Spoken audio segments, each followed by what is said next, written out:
अगर आज की रात आप इस वीडियो को पूरा सुन लेते हैं तो आपकी सोच पूरी तरह बदल जाएगी। आप कभी भी आसमान को उसी नज़र से नहीं देख पाएंगे जैसे आज तक देखते आए हैं, क्योंकि जो सच्चाई जेम्स वेब ने उजागर की है वो ना सिर्फ विज्ञान की सीमाओं को तोड़ती है बल्कि हमारी कल्पना से भी परे है। क्या आपने कभी सोचा है कि जब आप रात के आसमान में तारों को देखते हैं तो असल में आप समय में पीछे की यात्रा कर रहे हैं? जेम्स वेब स्पेस टेलीस्कोप ने जो खोजा है वो सिर्फ तस्वीरें नहीं हैं, वो हमारे अस्तित्व के सबसे गहरे सवालों के जवाब हैं। आज की रात स्लीपिंग फिलॉसफी आपको ले जा रहा है एक ऐसी यात्रा पर जहां आप जानेंगे कि ब्रह्मांड कितना विशाल है, हम कितने छोटे हैं और फिर भी क्यों हम इतने खास हैं। तो अपनी आंखें बंद कीजिए, आरामदायक स्थिति में आ जाइए और स्लीपिंग फिलॉसफी के साथ इस अनंत ब्रह्मांड की गहराइयों में खो जाइए। चैप्टर 1, एक नया दरवाजा, JWST की यात्रा की शुरुआत। कल्पना कीजिए कि आप एक अंधेरे कमरे में खड़े हैं। आपके हाथ में एक छोटी सी मोमबत्ती है जो बस कुछ फीट तक ही रोशनी फैला पाती है। अब सोचिए कि अचानक कोई आपको एक शक्तिशाली सर्च लाइट दे देता है जो मीलों दूर तक देख सकती है। यही फर्क है हबल स्पेस टेलीस्कोप और जेम्स वेब स्पेस टेलीस्कोप के बीच।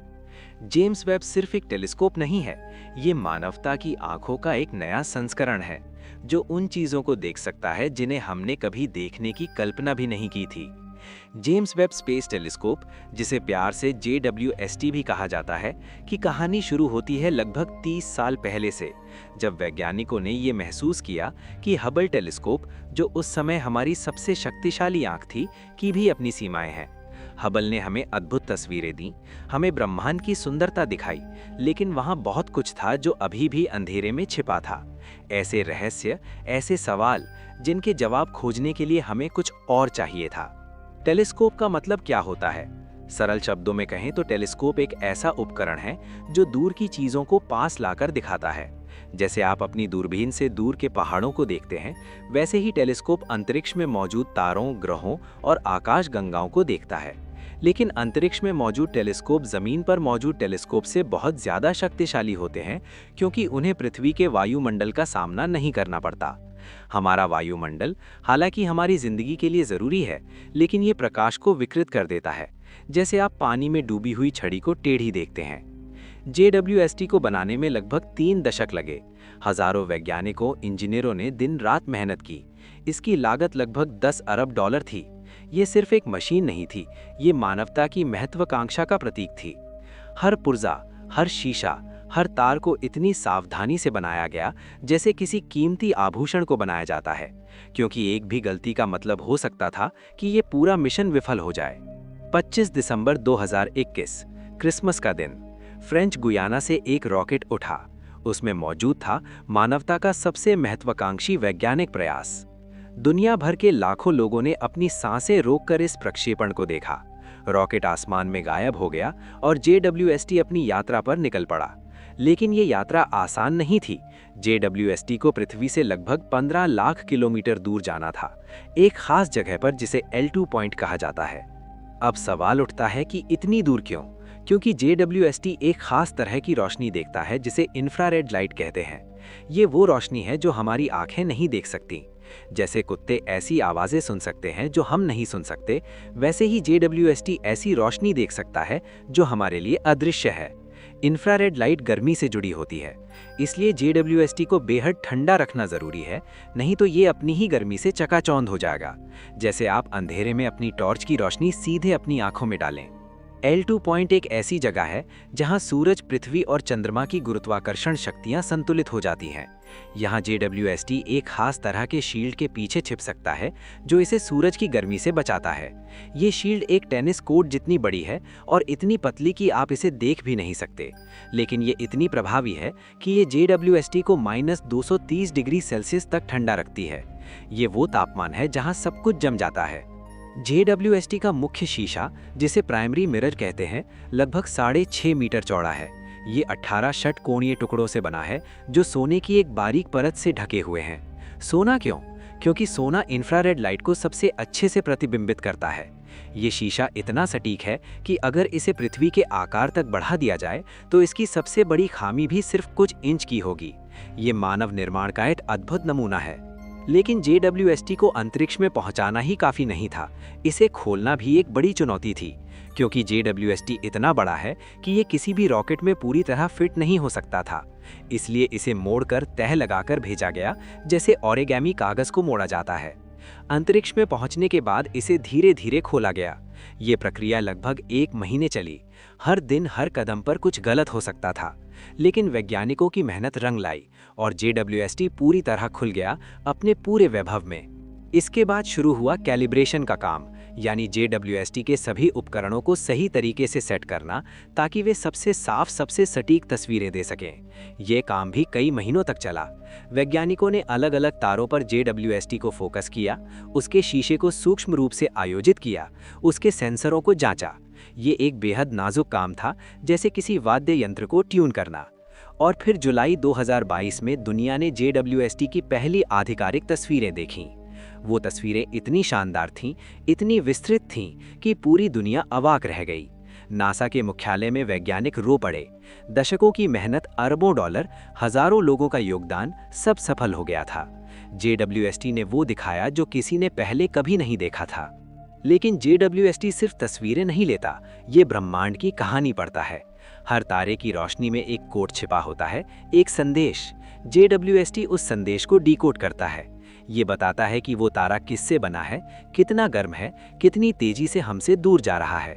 ये बताता है कि ब्रह्मांड का जन्म कैसे हुआ, तारे कैसे बने, आकाश गंगाएं कैसी बनी। ये समय में पीछे जाकर हमें हमारे अतीत से मिलाता है। हबल टेलीस्कोप ने हमें ब्रह्मांड की तस्वीर दी, लेकिन JWST हमें दिखा रहा है कि ब्रह्मांड कितना विशाल है, कितना पुराना है और कितना रहस्यमय है।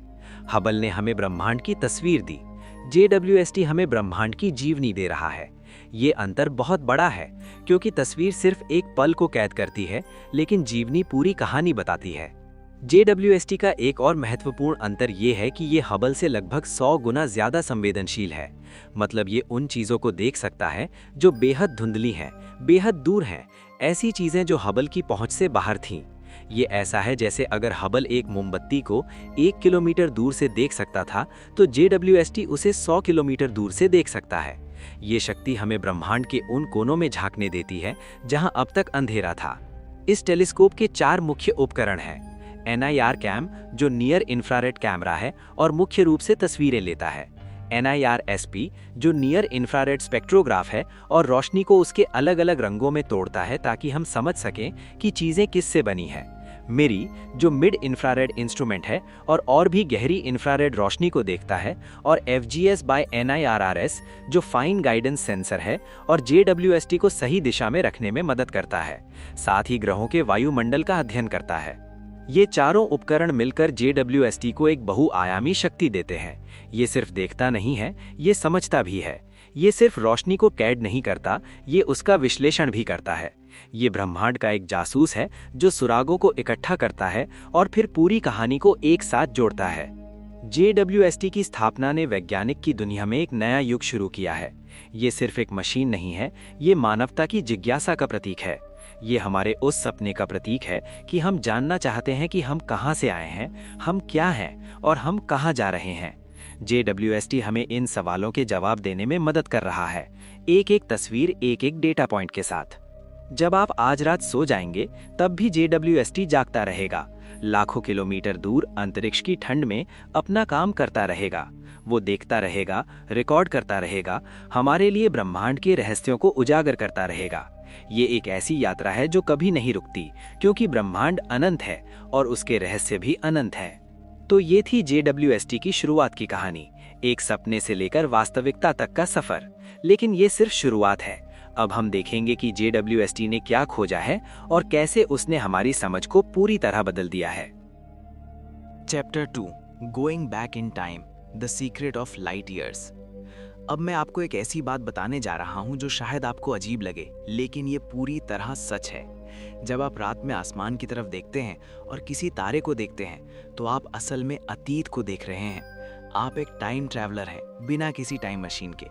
ये कोई कल्पना नहीं है, ये विज्ञान का एक मूलभूत सिद्धांत है और JWST इसी सिद्धांत का इस्तेमाल करके हमें ब्रह्मांड के सबसे गहरे रहस्यों से मिला रहा है।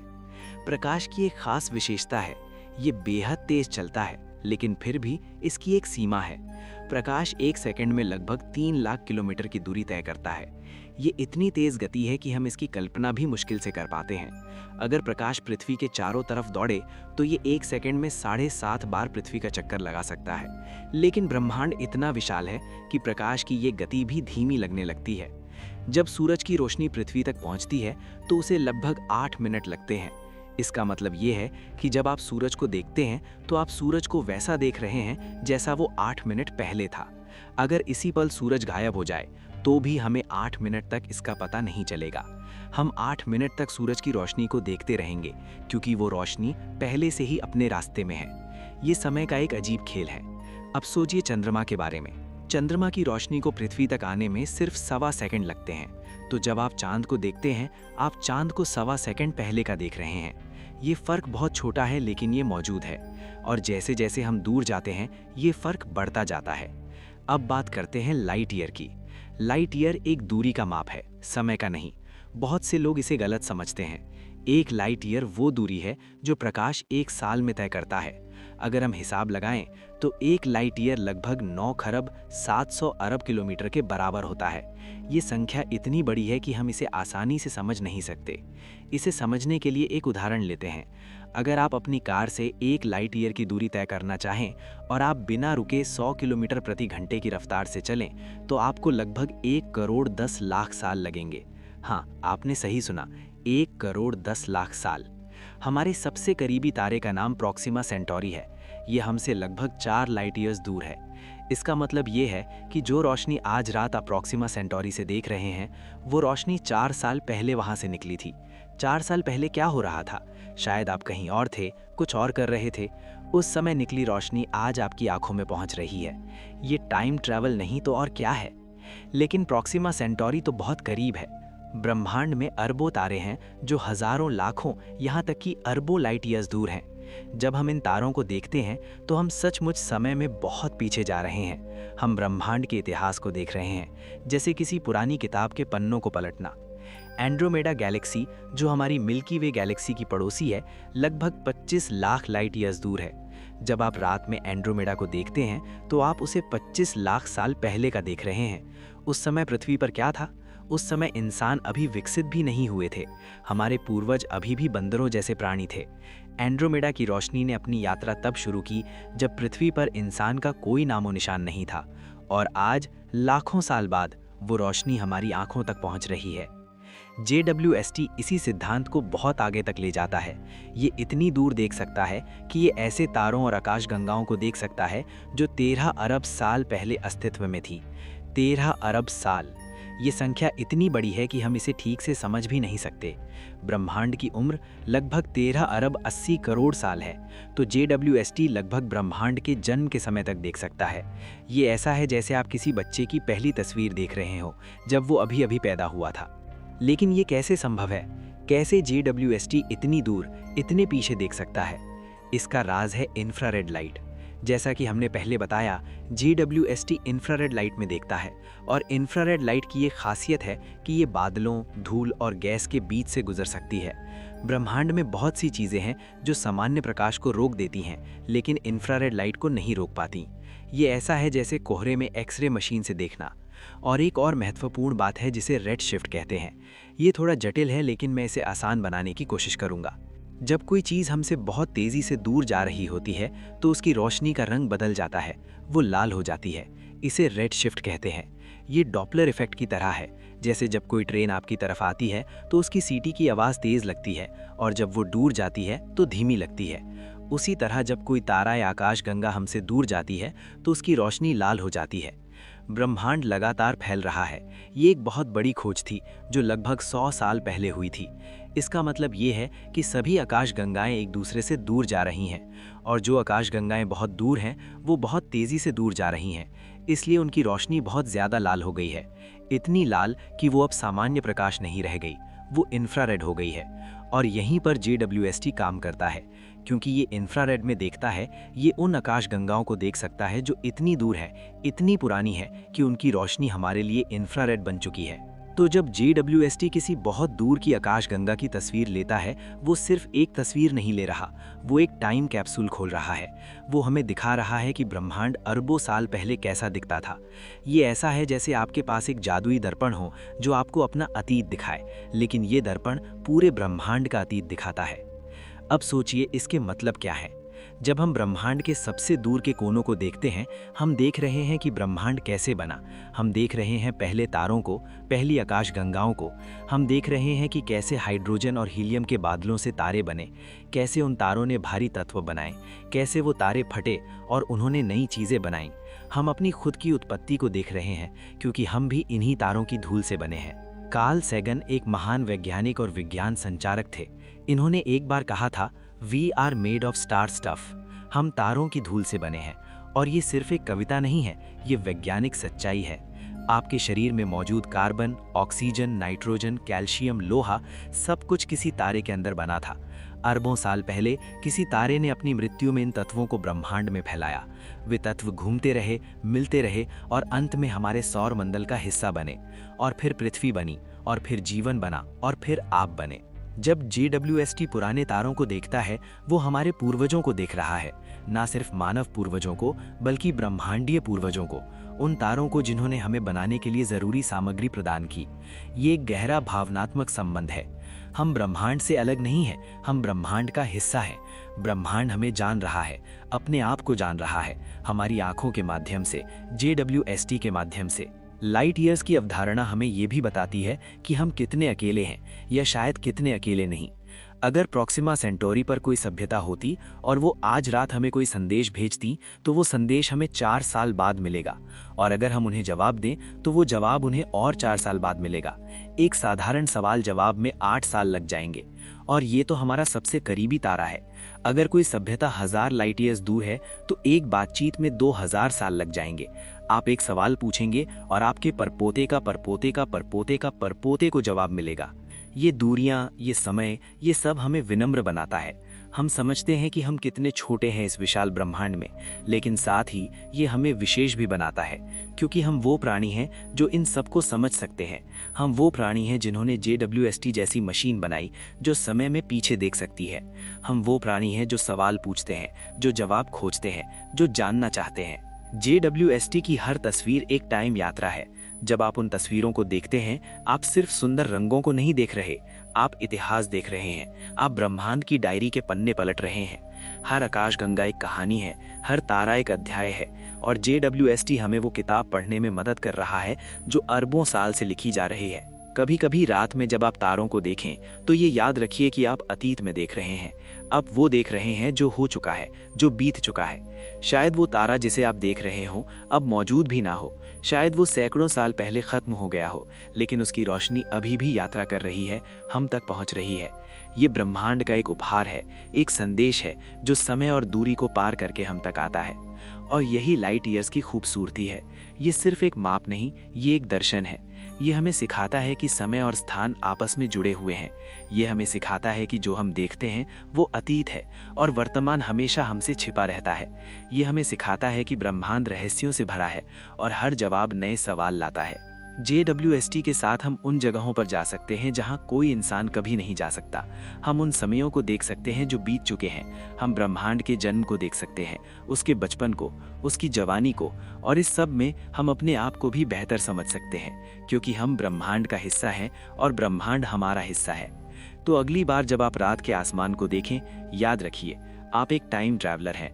आप अतीत की यात्रा कर रहे हैं, बिना कहीं गए।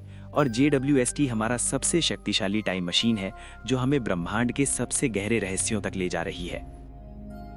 Chapter 3 the first pictures what just saw. 12 जुलाई 2022। ये दिन विज्ञान के इतिहास में हमेशा के लिए दर्ज हो गया। इस दिन पूरी दुनिया ने सांस रोककर एक घोषणा का इंतजार किया। नासा के मुख्यालय में वैज्ञानिक, पत्रकार और अंतरिक्ष प्रेमी इकट्ठा हुए थे। स्क्रीन पर एक तस्वीर दिखाई जानी थी, लेकिन ये कोई साधारण तस्वीर नहीं थी। ये JWST की पहली डीप फील्ड तस्वीर थी। और जब वो तस्वीर सामने आई तो कमरे में सन्नाटा छा गया। फिर तालियों की गड़गड़ाहट शुरू हुई। कुछ वैज्ञानिकों की आंखों में आंसू थे, क्योंकि उन्होंने जो देखा वो उनकी कल्पना से भी परे था। इस तस्वीर का नाम था वेब्स फर्स्ट डीप फील्ड या SMACS 0723। ये एक आकाशगंगा समूह की तस्वीर थी, लेकिन इस तस्वीर में जो दिखाई दिया वो अविश्वसनीय था। हजारों आकाशगंगाएं, अलग अलग आकार की, अलग अलग रंग की, अलग अलग समय से। कुछ बहुत पास थीं, कुछ बेहद दूर, कुछ चमकीली थीं, कुछ धुंधली। और सबसे हैरान करने वाली बात ये थी कि ये तस्वीर आसमान के एक बहुत छोटे से हिस्से की थी। अगर आप अपनी बाह को पूरा फैलाएं और अपने अंगूठे के सिरे को देखें तो ये तस्वीर आसमान के उतने ही छोटे हिस्से की है जितना आपके अंगूठे के सिरे पर रखा एक रेत का दाना। और इतने छोटे से हिस्से में हजारों आकाशगंगाएं। कल्पना कीजिए, अगर इतने छोटे से हिस्से में हजारों आकाशगंगाएं हैं तो पूरे आसमान में कितनी होंगी? वैज्ञानिकों का अनुमान है कि ब्रह्मांड में लगभग 2 खरब आकाशगंगाएं हैं। 2 खरब। ये संख्या इतनी बड़ी है कि अगर आप हर सेकंड एक आकाशगंगा गिने तो आपको 6 लाख साल लगेंगे सभी आकाशगंगाओं को गिनने में। और हर आकाशगंगा में अरबों तारे हैं और संभवतः उन तारों के आसपास खरबों ग्रह हैं। ये विशालता मन को चकरा देने वाली है। लेकिन JWST ने सिर्फ संख्याएं नहीं दिखाईं, उसने हमें सुंदरता भी दिखाई। उस पहली डीप फील्ड तस्वीर में आप देख सकते हैं कि कैसे गुरुत्वाकर्षण ने प्रकाश को मोड़ दिया है। बीच में जो बड़ी चमकीली आकाशगंगाएं हैं, उनका गुरुत्वाकर्षण इतना मजबूत है कि उसने उनके पीछे की आकाशगंगाओं की रोशनी को मोड़ दिया है। इसे ग्रेविटेशनल लेंसिंग कहते हैं। ये ऐसा है जैसे आप एक मोटे कांच के गिलास के पीछे से कुछ देख रहे हों और वो चीज़ विकृत दिखाई दे रही हो, लेकिन यहाँ कांच नहीं, गुरुत्वाकर्षण है। आइंस्टाइन ने भविष्यवाणी की थी कि ये होगा और JWST ने हमें इसे इतनी साफता से दिखाया है कि हम अवाक रह गए हैं। ग्रेविटेशनल लेंसिंग के कारण पीछे की आकाशगंगाएं खिंची हुई घुमावदार रेखाओं की तरह दिखाई देती हैं। ये सिर्फ एक सुंदर दृश्य नहीं है, ये एक वैज्ञानिक उपकरण भी है। इस लेंसिंग के कारण हम उन आकाशगंगाओं को देख सकते हैं जो बहुत दूर हैं और सामान्य रूप से बहुत धुंधली होती। गुरुत्वाकर्षण ने एक प्राकृतिक आवर्धक लेंस का काम किया है जिससे हम और भी गहराई में देख सकें। इस पहली तस्वीर में सबसे दूर की आकाशगंगा लगभग 13 अरब साल पुरानी है। मतलब ये आकाशगंगा तब बनी थी जब ब्रह्मांड सिर्फ कुछ 100 मिलियन साल पुराना था, एक नवजात शिशु की तरह। और JWST ने हमें उस शिशु की तस्वीर दिखाई। ये वैसा ही है जैसे आप किसी के बचपन की तस्वीर देख रहे हों और समझने की कोशिश कर रहे हों कि वो व्यक्ति कैसे बड़ा हुआ। JWST हमें ब्रह्मांड का बचपन दिखा रहा है और हम देख रहे हैं कि ये कैसे बड़ा हुआ, कैसे परिपक्व हुआ। पहली डीप फील्ड के बाद और तस्वीरें आईं। कैरिना नेबुला की तस्वीर, जिसे कॉस्मिक क्लिफ्स कहा गया। ये तस्वीर इतनी खूबसूरत थी कि लोग इसे एक कलाकृति समझ रहे थे। लेकिन ये सिर्फ सुंदर नहीं थी, ये महत्वपूर्ण भी थी। कैरिना नेबुला एक ऐसी जगह है जहां नए तारे बन रहे हैं। ये एक तारों की नर्सरी है। गैस और धूल के विशाल बादल गुरुत्वाकर्षण के कारण सिकुड़ रहे हैं और उनके केंद्र में दबाव और तापमान इतना बढ़ जाता है कि परमाणु संलयन शुरू हो जाता है और एक नया तारा जन्म लेता है। JWST की कैरिना नेबुला की तस्वीर में आप सैकड़ों नए तारों को देख सकते हैं जो अभी अभी पैदा हुए हैं। उनकी तेज रोशनी आसपास की गैस और धूल को रोशन कर रही है और ये एक अद्भुत दृश्य बना रही है। ये ऐसा है जैसे आप किसी अस्पताल की मैटरनिटी वार्ड में खड़े हैं, लेकिन यहाँ बच्चों की जगह तारे पैदा हो रहे हैं और हर तारा अपने साथ नई संभावनाएं लेकर आता है। शायद उनके आसपास ग्रह बनेंगे, शायद उन ग्रहों पर जीवन होगा। ये सब भविष्य की बात है, लेकिन JWST हमें वो जगह दिखा रहा है जहां ये सब शुरू होता है। फिर आई सदर्न रिंग नेबुला की तस्वीर। ये एक बिल्कुल अलग दृश्य था।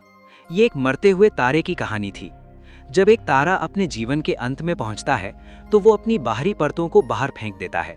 ये परतें धीरे धीरे फैलती हैं और एक सुंदर गोलाकार बादल बनाती हैं।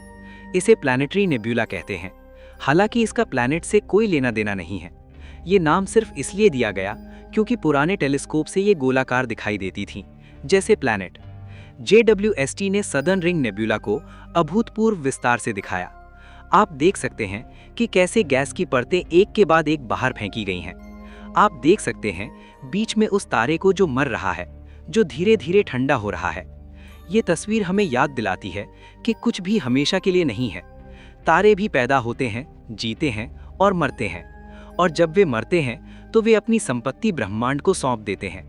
वे भारी तत्व जो उन्होंने अपने जीवन में बनाए, वे अब ब्रह्मांड में फैल रहे हैं, और शायद एक दिन ये तत्व किसी नए तारे का, किसी नए ग्रह का, या शायद किसी नए जीवन का हिस्सा बनेंगे। स्टीफन क्विंटेट की तस्वीर भी बेहद इंटरेस्टिंग थी।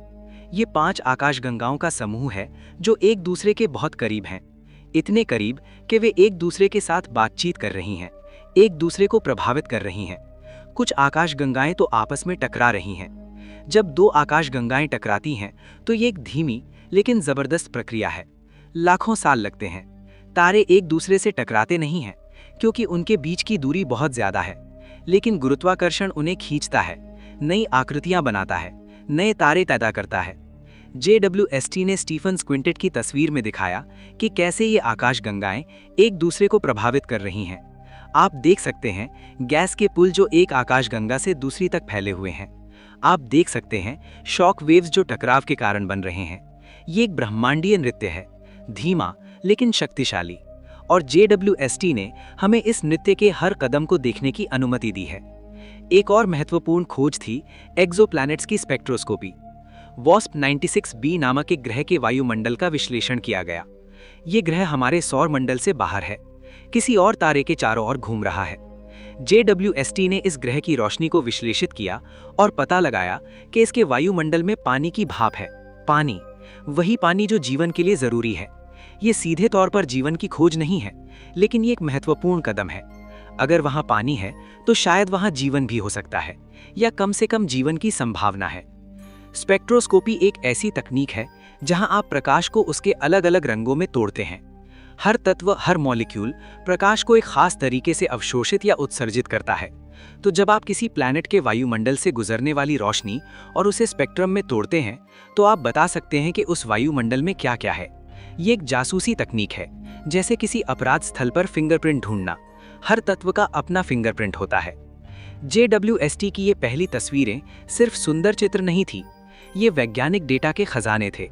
हर तस्वीर में हजारों आकाशगंगाएं, लाखों तारे, अनगिनत सवालों के जवाब छिपे हुए थे। वैज्ञानिक अब इन तस्वीरों का विश्लेषण कर रहे हैं, हर पिक्सल को देख रहे हैं, हर संकेत को समझने की कोशिश कर रहे हैं, और हर दिन नई खोजें हो रही हैं। एक बात जो इन तस्वीरों से बिल्कुल स्पष्ट हो गई है वो ये है कि ब्रह्मांड हमारी कल्पना से बहुत ज्यादा कठिन है। हमने सोचा था कि हम बहुत कुछ समझते हैं, लेकिन JWST ने हमें दिखाया कि हम अभी शुरुआत में ही हैं। उसने हमें ऐसी चीजें दिखाई जो हमारी थ्योरी से मेल नहीं खाती। उसने हमें ऐसे सवाल दिए जिनका जवाब हमारे पास अभी नहीं है, और ये अच्छी बात है क्योंकि विज्ञान सवालों से आगे बढ़ता है, जवाबों से नहीं। उदाहरण के लिए JWST ने बहुत पुरानी, बहुत विकसित आकाशगंगाएं खोजीं जो उस समय मौजूद होनी नहीं चाहिए थीं। हमारी समझ के अनुसार ब्रह्मांड के शुरुआती समय में आकाशगंगाएं छोटी और अव्यवस्थित होनी चाहिए थीं, लेकिन JWST ने दिखाया कि कुछ आकाशगंगाएं बहुत जल्दी परिपक्व हो गईं। ये हमारी समझ को चुनौती देता है। ये हमें सोचने पर मजबूर करता है कि शायद हम कुछ गलत समझ रहे हैं, या शायद कुछ ऐसा है जो हम नहीं जानते। JWST की तस्वीरों में रंग भी बहुत महत्वपूर्ण है, लेकिन ये वो रंग नहीं है जो आप सामान्य रूप से देखते हैं। JWST इंफ्रारेड में देखता है, जो हमारी आंखों को दिखाई नहीं देता। तो वैज्ञानिक इस इंफ्रारेड डेटा को विजिबल कलर्स में बदलते हैं ताकि हम देख सकें। लाल रंग अक्सर सबसे लंबी इंफ्रारेड वेवलेंथ को दर्शाता है, और नीला रंग सबसे छोटी वेवलेंथ्स को। ये रंग सिर्फ सुंदरता के लिए नहीं है, ये जानकारी देते हैं। वे हमें बताते हैं कि कौन सी चीज़ कितनी दूर है, कितनी गर्म है, किससे बनी है। जब आप JWST की किसी तस्वीर को देखते हैं तो आप सिर्फ एक तस्वीर नहीं देख रहे, आप एक कहानी देख रहे हैं, आप इतिहास देख रहे हैं, आप भविष्य देख रहे हैं, आप जीवन और मृत्यु देख रहे हैं, आप अराजकता और व्यवस्था देख रहे हैं, आप छोटेपन और विशालता देख रहे हैं। सब कुछ एक साथ, एक ही फ्रेम में। और ये सब कुछ हमें विनम्र बनाता है। जब आप देखते हैं कि हजारों आकाशगंगाएं आसमान के एक छोटे से हिस्से में हैं, तो आप समझते हैं कि हम कितने छोटे हैं। हमारी पृथ्वी एक छोटा सा नीला बिंदु है। हमारा सौर मंडल एक छोटी सी जगह है। हमारी मिल्की वे गैलेक्सी उन अरबों आकाशगंगाओं में से सिर्फ एक है, और फिर भी हम यहाँ हैं। हम सवाल पूछ रहे हैं, हम जवाब खोज रहे हैं, हम JWST जैसी मशीनें बना रहे हैं। ये हमें विशेष बनाता है। JWST की पहली तस्वीरों ने दुनिया को बदल दिया। उन्होंने हमें दिखाया कि हम कितना कुछ नहीं जानते। उन्होंने हमें नए सवाल दिए, नई दिशाएं दी। अब वैज्ञानिक इन तस्वीरों के साथ काम कर रहे हैं और आने वाले सालों में हम और भी अद्भुत खोजों की उम्मीद कर सकते हैं। JWST अभी शुरुआत में ही है। इसका मिशन अभी लंबा चलेगा और हर दिन, हर हफ्ते, हर महीने ये हमें कुछ नया दिखाएगा, कुछ नया सिखाएगा। तो जब आप अगली बार JWST की कोई तस्वीर देखें तो उसे ध्यान से देखिए। हर बिंदु, हर रंग, हर आकार में एक कहानी छिपी है, और वो कहानी हमारी अपनी कहानी का हिस्सा है, क्योंकि हम सब इसी ब्रह्मांड से आए हैं और एक दिन हम सब इसी में वापस मिल जाएंगे। Chapter 4 the number of galaxies, how big is this world. एक रात आप अपने घर की छत पर खड़े हैं। आसमान साफ है, तारे चमक रहे हैं। आप गिनने की कोशिश करते हैं, 1, 2, 5, 10, 50, और फिर आप हार मान लेते हैं क्योंकि बहुत सारे तारे हैं। लेकिन क्या आप जानते हैं कि आप जितने तारे अपनी नग्न आंखों से देख सकते हैं वे सिर्फ कुछ हजार हैं, और ये सभी तारे हमारी अपनी आकाशगंगा मिल्की वे के हैं। लेकिन मिल्की वे में लगभग 200 से 400 अरब तारे हैं और ब्रह्मांड में ऐसी अरबों आकाशगंगाएं हैं। ये संख्या इतनी विशाल है कि हमारा मन इसे पूरी तरह समझ नहीं सकता। JWST ने जब अपनी पहली डीप फील्ड तस्वीर दिखाई तो वैज्ञानिकों ने उसमें आकाशगंगाओं को गिनना शुरू किया। आसमान के एक अत्यंत छोटे से हिस्से में उन्हें हजारों आकाशगंगाएं मिली। फिर उन्होंने गणित किया, अगर इतने छोटे से हिस्से में इतनी आकाशगंगाएं हैं तो पूरे आसमान में कितनी होंगी। और जवाब आया जो दिमाग को हिला देने वाला था, लगभग 2 खरब आकाशगंगाएं। ये संख्या पहले के अनुमान से भी ज्यादा थी। हबल टेलीस्कोप ने हमें बताया था कि शायद 1 से 200 अरब आकाशगंगाएं हैं, लेकिन JWST ने दिखाया कि असल संख्या इससे कहीं ज्यादा है। 2 खरब का मतलब क्या होता है? चलिए इसे समझने की कोशिश करते हैं। पृथ्वी पर लगभग 8 अरब लोग हैं। अगर हर इंसान को एक आकाशगंगा दी जाए तो भी 250 गुना ज्यादा आकाशगंगाएं बच जाएंगी। या सोचिए, अगर आप हर सेकंड एक आकाशगंगा गिने बिना रुके, बिना सोए, तो आपको 63,000 साल लगेंगे सभी आकाशगंगाओं को गिनने में। ये वो समय है जब इंसान अभी गुफाओं में रहता था, जब लिखित भाषा का आविष्कार भी नहीं हुआ था। और हर आकाशगंगा में अरबों तारे हैं। अगर हम औसतन मान लें कि हर आकाशगंगा में 100 अरब तारे हैं तो कुल तारों की संख्या होगी 200 सेक्सटिलियन। ये संख्या इतनी बड़ी है कि इसे लिखने के लिए आपको 2 के बाद 23 शून्य लगाने पड़ेंगे। ये संख्या पृथ्वी पर मौजूद सभी रेत के कणों से भी ज्यादा है। हाँ, आपने सही सुना, ब्रह्मांड में तारों की संख्या पृथ्वी के सभी समुद्री तटों, सभी रेगिस्तानों में मौजूद रेत के कणों से भी ज्यादा है। अब सोचिए कि इन तारों के आसपास कितने ग्रह होंगे। हाल की खोजों से पता चला है कि लगभग हर तारे के पास कम से कम एक ग्रह है। कुछ के पास तो कई ग्रह हैं, जैसे हमारे सूरज के पास 8 ग्रह हैं। तो अगर हर तारे के पास औसतन एक ग्रह है तो ब्रह्मांड में 200 सेक्सटिलियन ग्रह हैं, और इनमें से कितने पर जीवन होगा हम नहीं जानते। लेकिन अगर 1% का 1% का 1% पर भी जीवन हो तो भी वो संख्या अरबों में होगी। लेकिन आकाशगंगाएं सिर्फ संख्या नहीं है, हर आकाशगंगा अनूठी है अपनी खुद की कहानी के साथ। कुछ आकाशगंगाएं सर्पिल हैं, घूमती हुई भुजाओं के साथ, जैसे हमारी मिल्की वे।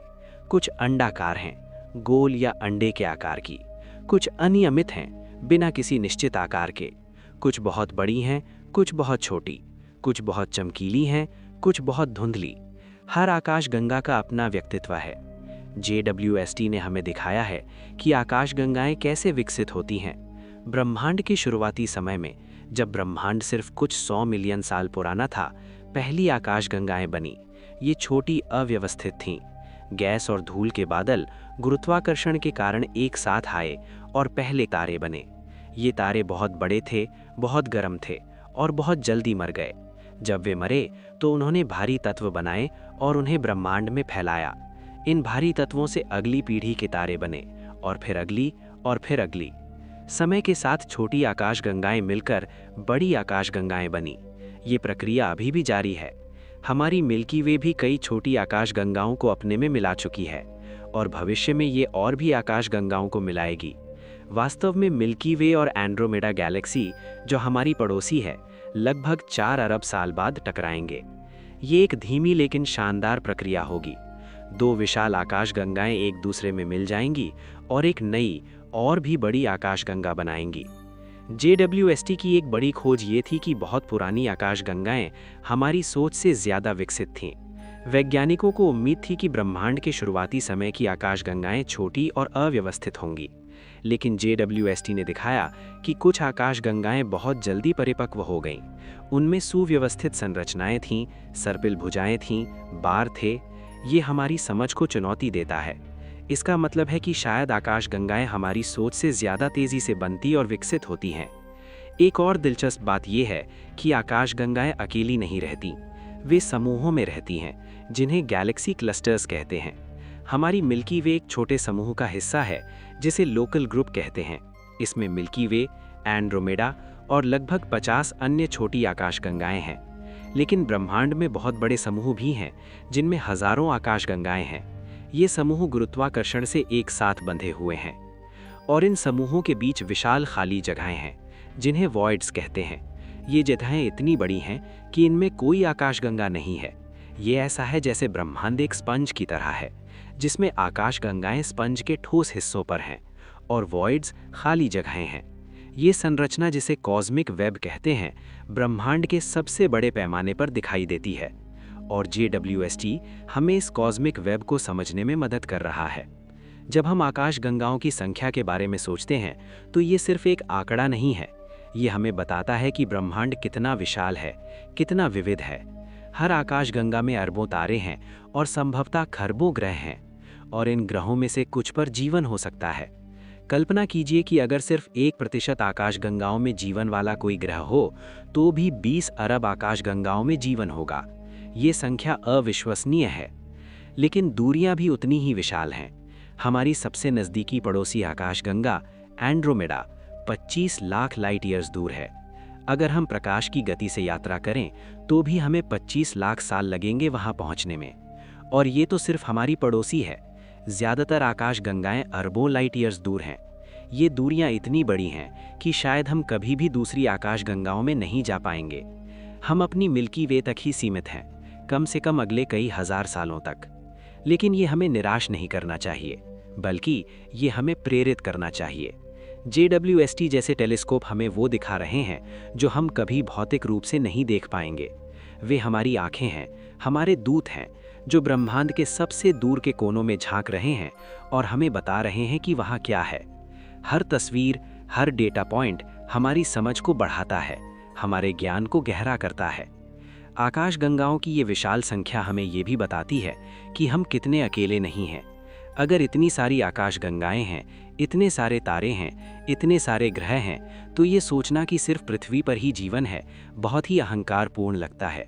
सांख्यिकीय रूप से ये लगभग असंभव है कि हम अकेले हैं। कहीं ना कहीं किसी आकाशगंगा में, किसी तारे के आसपास, किसी ग्रह पर जीवन होना चाहिए। शायद सरल जीवन, शायद कठिन जीवन, शायद बुद्धिमान जीवन। ये विचार रोमांचक और भयानक दोनों हैं। रोमांचक इसलिए क्योंकि इसका मतलब है कि हम ब्रह्मांड में अकेले नहीं हैं। भयानक इसलिए क्योंकि अगर बुद्धिमान जीवन इतना सामान्य है तो हमें अब तक किसी से संपर्क क्यों नहीं हुआ। इसे फर्मी पैराडॉक्स कहते हैं। अगर ब्रह्मांड इतना विशाल है और इतने सारे संभावित ग्रह हैं तो हमें अब तक किसी एलियन सभ्यता से मिलना चाहिए था, लेकिन हम नहीं मिले। क्यों? इसके कई संभावित जवाब हो सकते हैं। शायद जीवन बहुत रेयर है, शायद बुद्धिमान जीवन और भी रेयर है, शायद सभ्यताएं लंबे समय तक जीवित नहीं रहती, शायद दूरियां इतनी बड़ी हैं कि संपर्क करना लगभग असंभव है, या फिर हम अभी तक सही जगह नहीं देख रहे हैं, सही संकेत नहीं सुन रहे हैं। JWST हमें इन सवालों के जवाब खोजने में मदद कर सकता है। ये एक्सोप्लैनेट्स के वायुमंडल का अध्ययन कर रहा है, जीवन के संकेतों को खोज रहा है। अभी तक हमें कोई निश्चित संकेत नहीं मिला है, लेकिन खोज जारी है। आकाशगंगाओं की विशाल संख्या हमें ये भी बताती है कि हम कितने अकेले नहीं हैं। अगर इतनी सारी आकाशगंगाएं हैं, इतने सारे तारे हैं, इतने सारे ग्रह हैं, तो ये सोचना कि सिर्फ पृथ्वी पर ही जीवन है बहुत ही अहंकारपूर्ण लगता है। सांख्यिकीय रूप से ये लगभग असंभव है कि हम अकेले हैं। कहीं ना कहीं किसी आकाशगंगा में, किसी तारे के आसपास, किसी ग्रह पर जीवन होना चाहिए। शायद सरल जीवन, शायद कठिन जीवन, शायद बुद्धिमान जीवन। ये विचार रोमांचक और भयानक दोनों हैं। रोमांचक इसलिए क्योंकि इसका मतलब है कि हम ब्रह्मांड में अकेले नहीं हैं। भयानक इसलिए क्योंकि अगर बुद्धिमान जीवन इतना सामान्य है तो हमें अब तक किसी से संपर्क क्यों नहीं हुआ। इसे फर्मी पैराडॉक्स कहते हैं। अगर ब्रह्मांड इतना विशाल है और इतने सारे संभावित ग्रह हैं तो हमें अब तक किसी एलियन सभ्यता से मिलना चाहिए था, लेकिन हम नहीं मिले। क्यों? इसके कई संभावित जवाब हो सकते हैं। शायद जीवन बहुत रेयर है, शायद बुद्धिमान जीवन और भी रेयर है, शायद सभ्यताएं लंबे समय तक जीवित नहीं रहती, शायद दूरियां इतनी बड़ी हैं कि संपर्क करना लगभग असंभव है, या फिर हम अभी तक सही जगह नहीं देख रहे हैं, सही संकेत नहीं सुन रहे हैं। JWST हमें इन सवालों के जवाब खोजने में मदद कर सकता है। ये एक्सोप्लैनेट्स के वायुमंडल का अध्ययन कर रहा है, जीवन के संकेतों को खोज रहा है। अभी तक हमें कोई निश्चित संकेत नहीं मिला है, लेकिन खोज जारी है। आकाशगंगाओं की विशाल संख्या हमें ये भी बताती है कि हम कितने अकेले नहीं हैं। अगर इतनी सारी आकाशगंगाएं हैं, इतने सारे तारे हैं, इतने सारे ग्रह हैं, तो ये सोचना कि सिर्फ पृथ्वी पर ही जीवन है बहुत ही अहंकारपूर्ण लगता है। सांख्यिकीय रूप से ये लगभग असंभव है कि हम अकेले हैं। कहीं न कहीं किसी आकाशगंगा में, किसी तारे के आसपास, किसी ग्रह पर जीवन होना चाहिए। शायद सरल जीवन, शायद कठिन जीवन, शायद बुद्धिमान जीवन। ये विचार रोमांचक और भयानक दोनों हैं। रोमांचक इसलिए क्योंकि इसका मतलब है कि हम ब्रह्मांड में अकेले नहीं हैं। भयानक इसलिए क्योंकि अगर बुद्धिमान जीवन इतना सामान्य है तो हमें अब तक किसी से संपर्क क्यों नहीं हुआ। इसे फर्मी पैराडॉक्स कहते हैं। अगर ब्रह्मांड इतना विशाल है और इतने सारे संभावित ग्रह हैं तो हमें अब तक किसी एलियन सभ्यता से मिलना चाहिए था, लेकिन हम नहीं मिले। क्यों? इसके कई संभावित जवाब हो सकते हैं। शायद जीवन बहुत रेयर है, शायद बुद्धिमान जीवन और भी रेयर है, शायद सभ्यताएं लंबे समय तक जीवित नहीं रहती, शायद दूरियां इतनी बड़ी हैं कि संपर्क करना लगभग असंभव है, या फिर हम अभी तक सही जगह नहीं देख रहे हैं, सही संकेत नहीं सुन रहे हैं। JWST हमें इन सवालों के जवाब खोजने में मदद कर सकता है। ये एक्सोप्लैनेट्स के वायुमंडल का अध्ययन कर रहा है, जीवन के संकेतों को खोज रहा है। अभी तक हमें कोई निश्चित संकेत नहीं मिला है, लेकिन खोज जारी है। आकाशगंगाओं की विशाल संख्या हमें विनम्र भी बनाती है। हम एक छोटे से ग्रह पर हैं, एक साधारण तारे के आसपास, एक साधारण आकाशगंगा के किनारे पर, अरबों आकाशगंगाओं के बीच। हम महत्वहीन लग सकते हैं, लेकिन हम महत्वहीन नहीं हैं, क्योंकि हम वो प्राणी हैं जो ये सब समझ सकते हैं। हम ब्रह्मांड का वो हिस्सा हैं जो अपने आप को जान सकता है, समझ सकता है, सराह सकता है। कार्ल सेगन ने एक बार कहा था, the cosmos is within us, we are made of star stuff, we are a way for the universe to know itself. ब्रह्मांड हमारे अंदर है, हम तारों की धूल से बने हैं। हम ब्रह्मांड का एक तरीका है खुद को जानने का। ये एक गहरा विचार है। हम ब्रह्मांड से अलग नहीं हैं, हम ब्रह्मांड का हिस्सा हैं, और ब्रह्मांड हमारे माध्यम से खुद को जान रहा है। जब आप रात में आसमान को देखें और सोचें कि वहां अरबों आकाशगंगाएं हैं, तो ये डरावना लग सकता है। इतनी विशालता, इतना खालीपन। लेकिन इसे डरावना मत समझिए, इसे अद्भुत समझिए। ये ब्रह्मांड इतना विशाल है कि ये अनगिनत संभावनाओं से भरा है। हर आकाशगंगा एक नई दुनिया है, नए रहस्य हैं, नई कहानियां हैं, और JWST हमें उन कहानियों को पढ़ने में मदद कर रहा है। आकाशगंगाओं की संख्या सिर्फ एक संख्या नहीं है, ये ब्रह्मांड की विशालता का प्रतीक है, इसकी जटिलता का प्रतीक है, इसकी सुंदरता का प्रतीक है। और हर नई खोज के साथ ये संख्या बदल सकती है।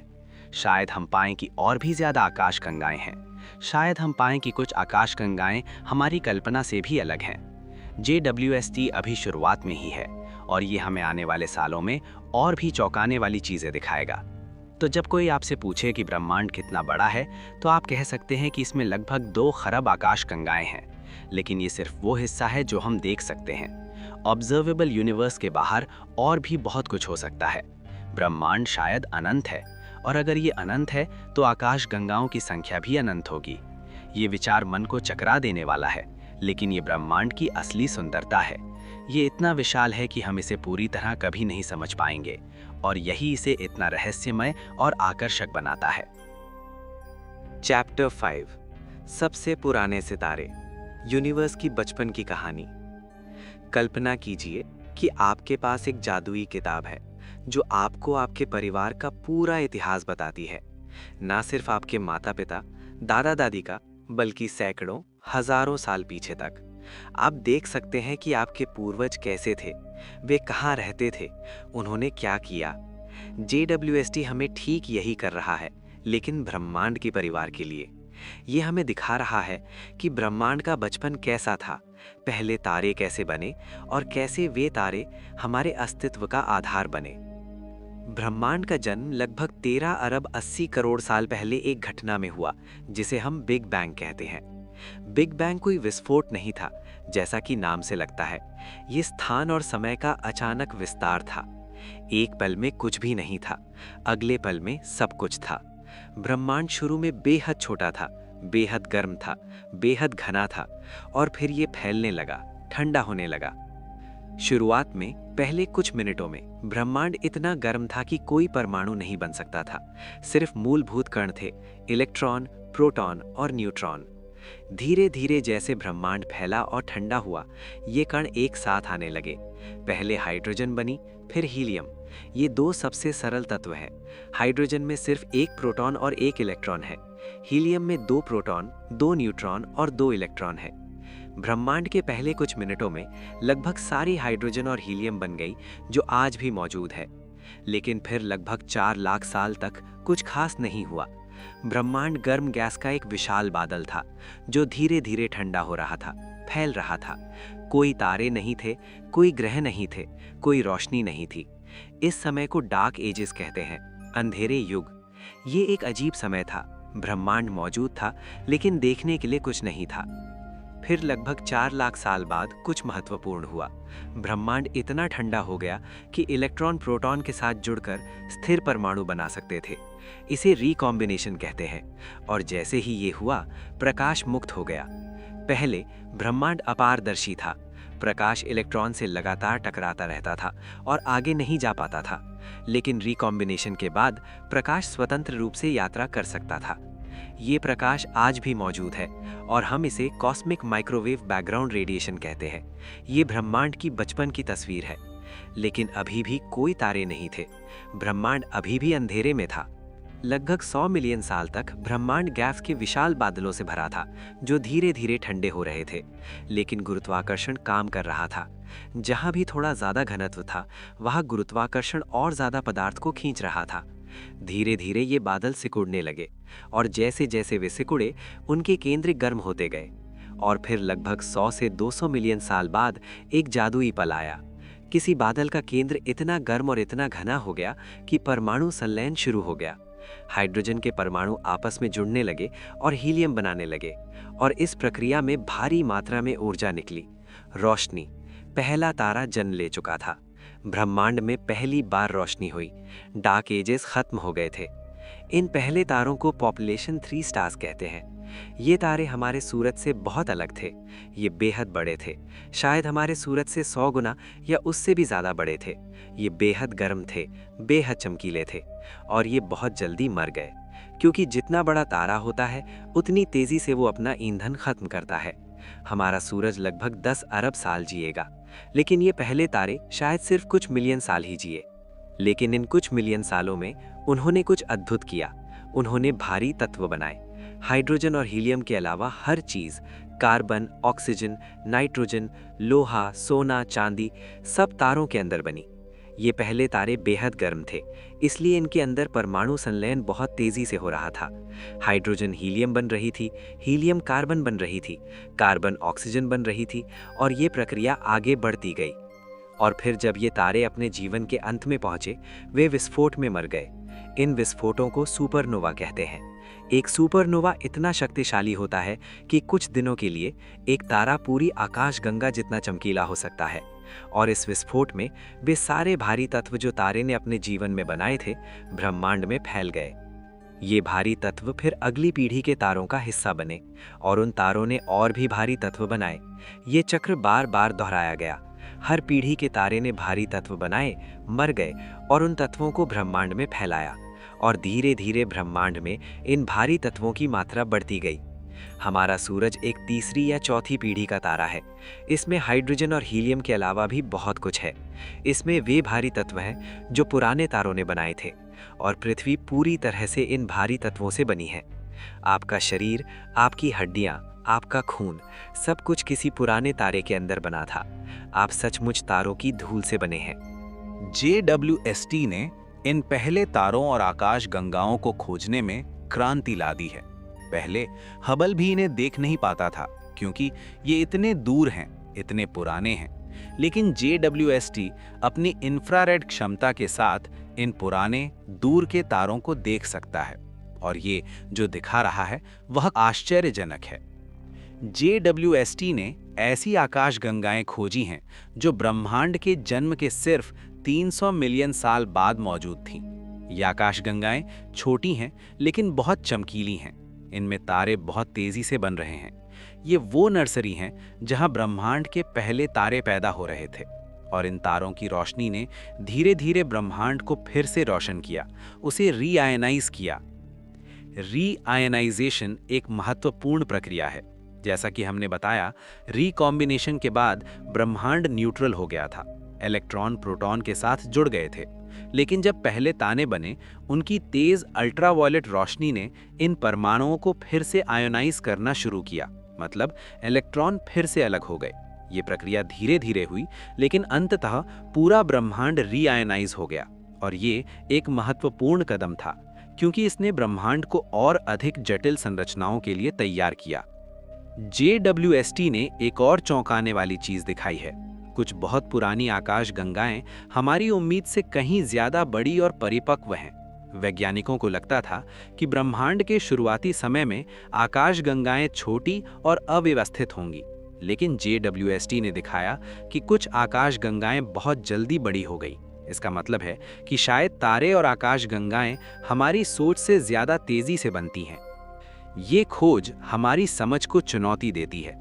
हमारे पास जो सिद्धांत थे वे कहते थे कि आकाश गंगाओं को बनने में अरबों साल लगने चाहिए, लेकिन JWST दिखा रहा है कि ये प्रक्रिया बहुत तेज हो सकती है। शायद हम कुछ नहीं समझ रहे हैं। शायद डार्क मैटर की भूमिका हमारी सोच से अलग है। शायद पहले तारे हमारी कल्पना से भी ज्यादा कुशल थे। ये सवाल अभी खुले हैं और वैज्ञानिक इन पर काम कर रहे हैं। पहले तारों की खोज सिर्फ वैज्ञानिक जिज्ञासा नहीं है, ये हमारी अपनी कहानी है, क्योंकि उन पहले तारों के बिना हम यहाँ नहीं होते। वे तारे ही थे जिन्होंने भारी तत्व बनाए जो जीवन के लिए जरूरी हैं। कार्बन, जो हर जीवित कोशिका का आधार है, ऑक्सीजन, जिसे हम सांस लेते हैं, नाइट्रोजन, जो DNA का हिस्सा है, लोहा, जो हमारे खून में है। ये सभी तत्व उन पहले तारों में बने। और ना सिर्फ ये मूलभूत तत्व, बल्कि वे सभी तत्व जो हमारी दुनिया को बनाते हैं। सिलिकॉन, जो चट्टानों में है, कैल्शियम, जो हमारी हड्डियों में है, फास्फोरस, जो हमारे DNA में है, सोना, चांदी, तांबा, सब कुछ किसी तारे में बना। कुछ तत्व सामान्य सुपरनोवा में भी नहीं बन सकते। सोने जैसे बहुत भारी तत्वों के लिए और भी शक्तिशाली घटनाओं की जरूरत होती है, जैसे 2 न्यूट्रॉन स्टार का टकराव। तो जब आप सोने की अंगूठी पहनते हैं या कोई इलेक्ट्रॉनिक उपकरण इस्तेमाल करते हैं जिसमें सोना है, याद रखिए कि वो सोना किसी बहुत पुराने, बहुत शक्तिशाली ब्रह्मांडीय घटना में बना था। वो सोना शायद उस घटना में बना जब 2 मृत तारे आपस में टकराए अरबों साल पहले किसी दूर की आकाशगंगा में, और फिर वो पदार्थ यात्रा करता रहा, अंतरिक्ष में तैरता रहा, जब तक कि ये हमारे सौर मंडल का हिस्सा नहीं बन गया, और फिर पृथ्वी का हिस्सा, और अब आपकी उंगली में। JWST हमें इस पूरी कहानी को समझने में मदद कर रहा है। ये हमें दिखा रहा है कि ब्रह्मांड कैसे विकसित हुआ, कैसे सरल से जटिल बना, कैसे हाइड्रोजन के बादलों से तारे, आकाश गंगाएं, ग्रह और अंततः जीवन बना। ये एक अविश्वसनीय यात्रा है और हम इस यात्रा का हिस्सा हैं। कभी कभी रात में जब आप तारों को देखें तो सोचिए कि उनमें से कुछ बहुत पुराने हैं। हमारी मिल्की वे में भी कुछ तारे हैं जो लगभग ब्रह्मांड जितने पुराने हैं। ये तारे दूसरी या तीसरी पीढ़ी के हैं। वे उन पहले तारों के बच्चे हैं, पोते पोतियां हैं, और जब आप उन्हें देखते हैं, आप वास्तव में ब्रह्मांड के इतिहास को देख रहे हैं। पहले तारों की खोज ये भी बताती है कि हम कितने जुड़े हुए हैं। हम सब, हर इंसान, हर जानवर, हर पौधा, हर चीज उन पुराने तारों से जुड़े हैं। हम सब एक परिवार का हिस्सा हैं, एक ब्रह्मांडीय परिवार का। और JWST हमें उस परिवार का इतिहास दिखा रहा है, हमें उस परिवार की कहानियां सुना रहा है। ये कहानियां हजारों या लाखों साल पुरानी नहीं हैं, बल्कि अरबों साल पुरानी हैं। और फिर भी वे हमारी कहानियां हैं, हमारी विरासत। चैप्टर 6, डार्क मैटर और dark energy, what is unseen. एक अजीब सच्चाई है जो शायद आपको चौंका दे। जो कुछ भी आप देखते हैं, तारे, आकाशगंगाएं, ग्रह, चंद्रमा, सूरज, पृथ्वी, पहाड़, समुद्र, पेड़, जानवर, आप खुद, ये सब मिलकर ब्रह्मांड का सिर्फ 5% हिस्सा है। बाकी 95% कुछ ऐसा है जिसे हम देख नहीं सकते, छू नहीं सकते, सीधे तौर पर पता नहीं लगा सकते। इसे डार्क मैटर और डार्क एनर्जी कहते हैं। और JWST हमें इस अदृश्य ब्रह्मांड को समझने में मदद कर रहा है। कल्पना कीजिए कि आप एक कमरे में हैं। आप देख सकते हैं फर्नीचर, दीवारें, खिड़कियां, लेकिन फिर कोई आपको बताता है कि कमरे में जो आप देख रहे हैं वो सिर्फ 5% है, बाकी 95% अदृश्य है। आप हैरान होंगे, शायद विश्वास भी न करें, लेकिन ब्रह्मांड के साथ यही हो रहा है। हम जो देखते हैं वो सिर्फ एक छोटा सा हिस्सा है, बाकी सब कुछ हमारी आंखों से छिपा है। डार्क मैटर की कहानी बहुत दिलचस्प है। लगभग 90 साल पहले एक वैज्ञानिक फ्रिट्ज़विकी आकाशगंगा समूहों का अध्ययन कर रहे थे। उन्होंने देखा कि आकाशगंगाएं इतनी तेजी से घूम रही थीं कि उन्हें बिखर जाना चाहिए था।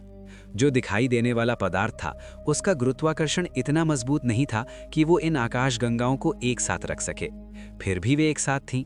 ज़्विकी ने एक साहसिक प्रस्ताव रखा। शायद वहां कुछ अदृश्य पदार्थ है जो हम देख नहीं सकते, लेकिन जिसका गुरुत्वाकर्षण इन आकाशगंगाओं को एक साथ रख रहा है। पहले तो किसी ने उनकी बात नहीं मानी, ये बहुत अजीब लग रहा था, लेकिन समय के साथ और सबूत मिलते गए। 70 के दशक में वेरा रुबिन नाम की एक वैज्ञानिक ने आकाशगंगाओं की घूर्णन गति का अध्ययन किया। उन्होंने पाया कि आकाशगंगाएं जिस तरह से घूम रही हैं, वो हमारी समझ से मेल नहीं खाता। अगर सिर्फ दिखाई देने वाला पदार्थ होता तो बाहरी हिस्से धीमे घूमने चाहिए थे, लेकिन वे तेज घूम रहे थे। ये तभी संभव था अगर वहां बहुत सारा अदृश्य पदार्थ हो। धीरे धीरे ये स्पष्ट हो गया कि डार्क मैटर वास्तविक है, लेकिन ये क्या है, ये बड़ा सवाल है और आज तक हमारे पास पूरा जवाब नहीं है। हम जानते हैं कि ये सामान्य पदार्थ नहीं है, ये परमाणुओं से नहीं बना है, ये प्रकाश को उत्सर्जित नहीं करता, अवशोषित नहीं करता, प्रतिबिंबित नहीं करता। ये सिर्फ गुरुत्वाकर्षण के माध्यम से अपनी उपस्थिति दर्ज कराता है। वैज्ञानिकों के कुछ सिद्धांत हैं। शायद डार्क मैटर किसी अजीब प्रकार के कण से बना है जिसे हम अभी तक नहीं खोज पाए हैं। इन कणों को विम्प्स कहा जाता है, वीकली इंटरैक्टिंग मासिव पार्टिकल्स। ये कण सामान्य पदार्थ से बहुत कम इंटरैक्ट करते हैं, इसलिए हम उन्हें देख नहीं सकते। दुनिया भर में वैज्ञानिक इन कणों को खोजने की कोशिश कर रहे हैं, लेकिन अभी तक सफलता नहीं मिली है। एक और संभावना है कि dark matter primordial black hole से बना है, बहुत छोटे ब्लैक होल जो ब्रह्मांड के बिल्कुल शुरुआत में बने। लेकिन ये भी अभी सिर्फ एक सिद्धांत है। सच्चाई ये है कि हम नहीं जानते कि डार्क मैटर क्या है, और ये विज्ञान की सबसे बड़ी पहेलियों में से एक है। JWST डार्क मैटर को सीधे तौर पर नहीं देख सकता क्योंकि ये रोशनी नहीं देता, लेकिन JWST डार्क मैटर के प्रभावों को देख सकता है, जैसे कि ग्रेविटेशनल लेंसिंग। जब प्रकाश किसी भारी वस्तु के पास से गुजरता है तो गुरुत्वाकर्षण उसे मोड़ देता है, और डार्क मैटर हालांकि अदृश्य है, बहुत भारी है, तो ये भी प्रकाश को मोड़ता है। JWST की तस्वीरों में हम देख सकते हैं कि कैसे दूर की आकाशगंगाओं का प्रकाश मुड़ रहा है, और इस मुड़ाव से हम अनुमान लगा सकते हैं कि डार्क मैटर कहाँ है और कितना है। JWST ने दिखाया है कि डार्क मैटर ब्रह्मांड में समान रूप से नहीं फैला है। ये गुच्छों में है, फिलामेंट्स में है, जैसे एक विशाल कॉस्मिक वेब, और इस वेब की संरचना में ही आकाशगंगाएं बनती हैं। डार्क मैटर का गुरुत्वाकर्षण सामान्य पदार्थ को खींचता है और वहां तारे और आकाशगंगाएं बनती हैं। तो वास्तव में डार्क मैटर ने ब्रह्मांड की संरचना बनाने में मुख्य भूमिका निभाई है। बिना डार्क मैटर के शायद कोई आकाशगंगाएं नहीं होती, कोई तारे नहीं होते, कोई ग्रह नहीं होते, और कोई हम नहीं होते। अब डार्क एनर्जी की बात करते हैं। ये और भी रहस्यमय है। डार्क एनर्जी की खोज सिर्फ 25 साल पहले हुई थी, और ये एक बड़ा झटका था। वैज्ञानिक सोचते थे कि ब्रह्मांड का विस्तार धीमा हो रहा होगा क्योंकि गुरुत्वाकर्षण सब कुछ एक दूसरे की तरफ खींच रहा है, लेकिन उन्होंने पाया कि ब्रह्मांड का विस्तार धीमा नहीं बल्कि तेज हो रहा है। ये ऐसा है जैसे आप एक गेंद को हवा में फेंकें और वो धीमी होने के बजाय तेज होने लगे। ये हमारी समझ के खिलाफ था। इस त्वरण को समझाने के लिए वैज्ञानिकों ने डार्क एनर्जी का प्रस्ताव रखा। ये एक ऐसी ऊर्जा है जो पूरे ब्रह्मांड में फैली हुई है और ये गुरुत्वाकर्षण के विपरीत काम करती है। ये चीज़ों को अलग ढकेलती है और ये इतनी शक्तिशाली है कि ये ब्रह्मांड के पूरे विस्तार को तेज कर रही है। डार्क एनर्जी ब्रह्मांड का लगभग 68% हिस्सा है, डार्क मैटर 27% है और सामान्य पदार्थ जिसमें हम और सब कुछ जो हम देख सकते हैं शामिल है सिर्फ 5% है। ये अविश्वसनीय है। ब्रह्मांड का ज्यादातर हिस्सा कुछ ऐसा है जो हम समझते भी नहीं हैं। डार्क एनर्जी क्या है? सबसे सरल सिद्धांत ये है कि ये वैक्यूम एनर्जी है।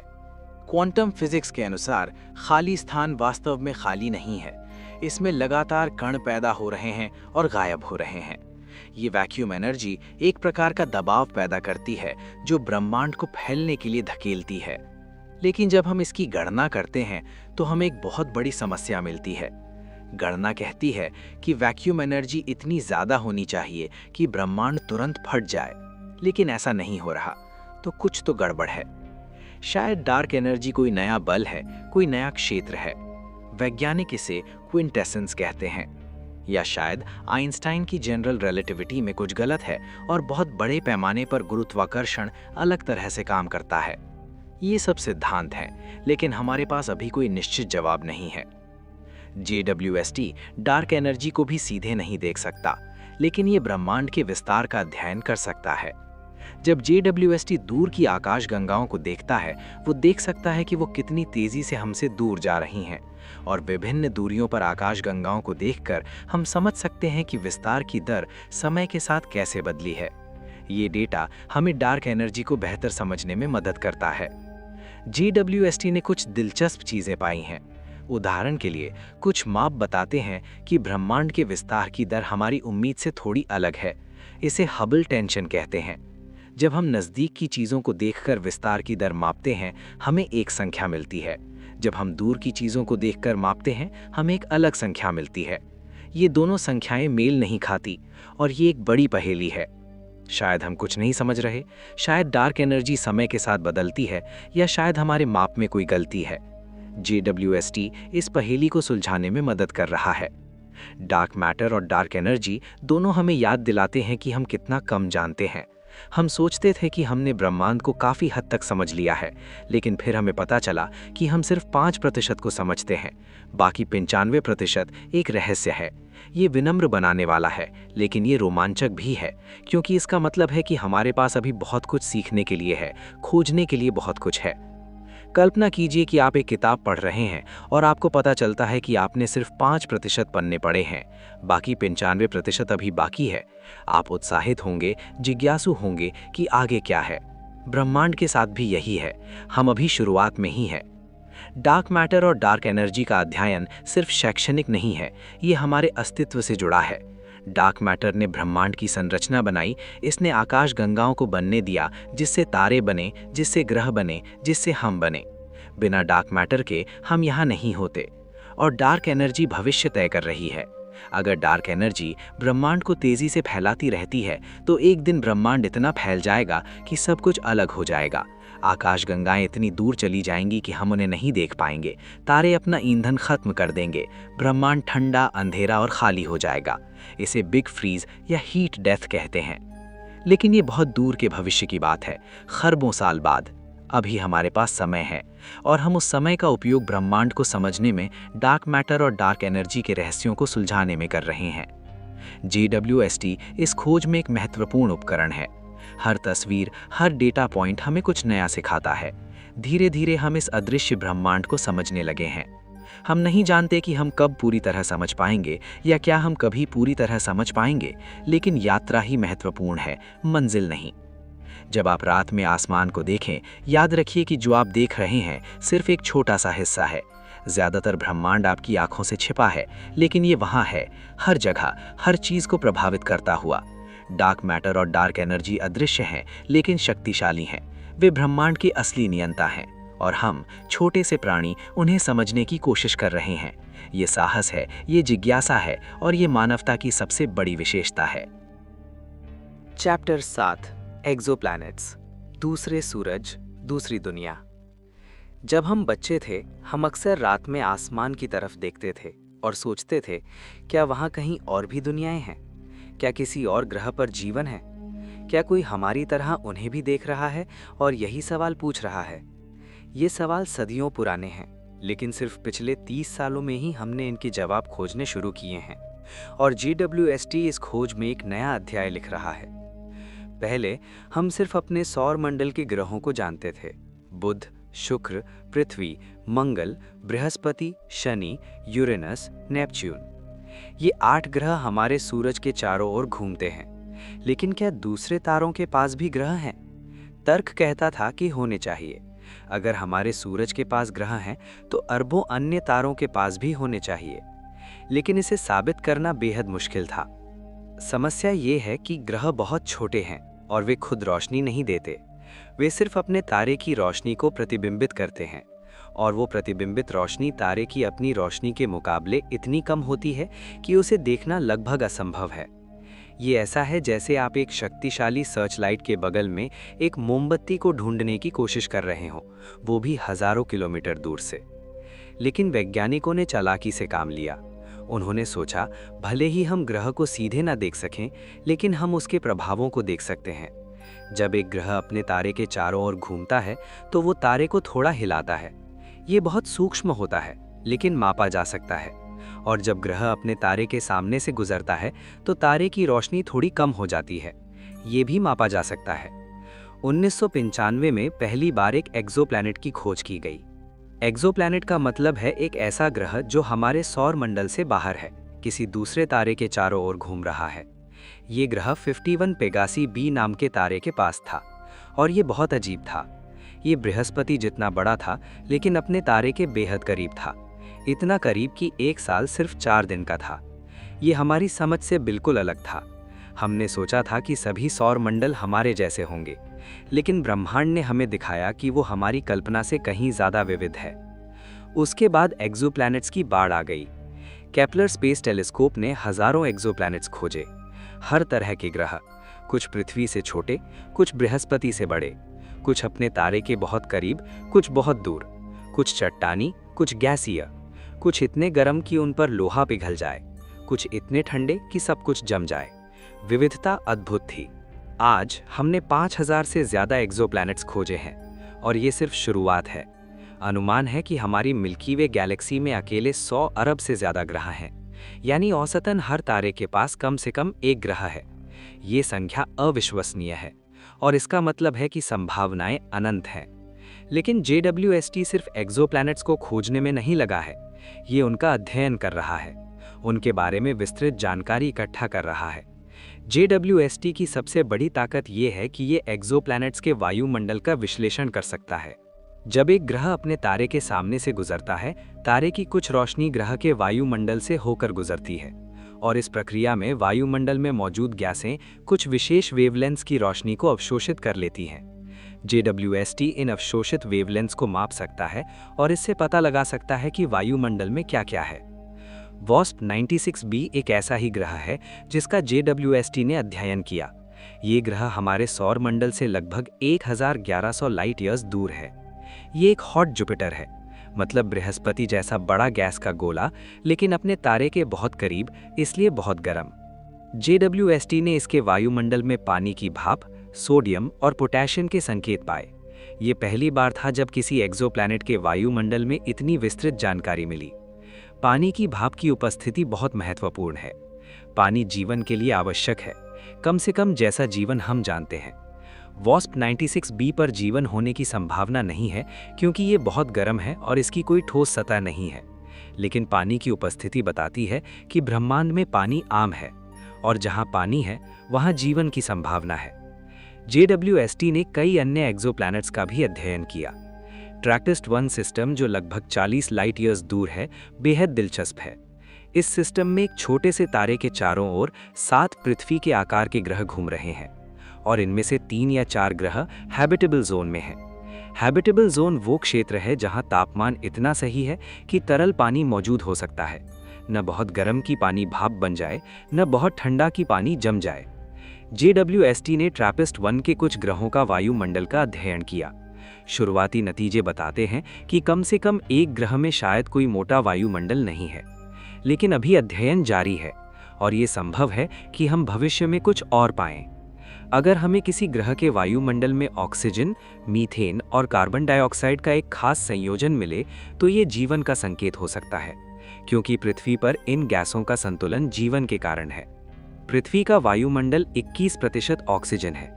ये ऑक्सीजन पौधों और प्रकाश संश्लेषण करने वाले सूक्ष्म जीवों द्वारा बनाई गई है। अगर पृथ्वी पर जीवन ना होता तो ये ऑक्सीजन नहीं होता, ये सब कार्बन डाइऑक्साइड होता। तो अगर हम किसी दूसरे ग्रह पर बहुत सारी ऑक्सीजन देखें, ये एक बड़ा संकेत होगा, लेकिन हमें सावधान रहना होगा। कुछ गैर जैविक प्रक्रियाएं भी ऑक्सीजन बना सकती हैं, इसलिए हमें कई संकेतों को मिलाकर देखना होगा। एक्सोप्लैनेट्स का अध्ययन हमें ये भी बताता है कि ग्रह कैसे बनते हैं। हमने पाया है कि ग्रह निर्माण की प्रक्रिया हमारी सोच से ज्यादा जटिल और विविध है। कुछ ग्रह प्रणालियां हमारे सौर मंडल जैसी हैं, लेकिन बहुत सारी बिल्कुल अलग हैं।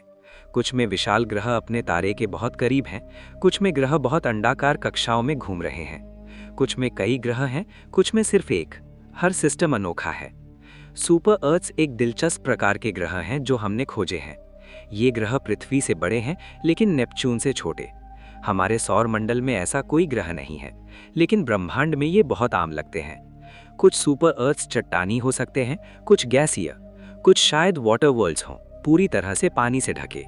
ये ग्रह जीवन के लिए बहुत दिलचस्प हो सकते हैं।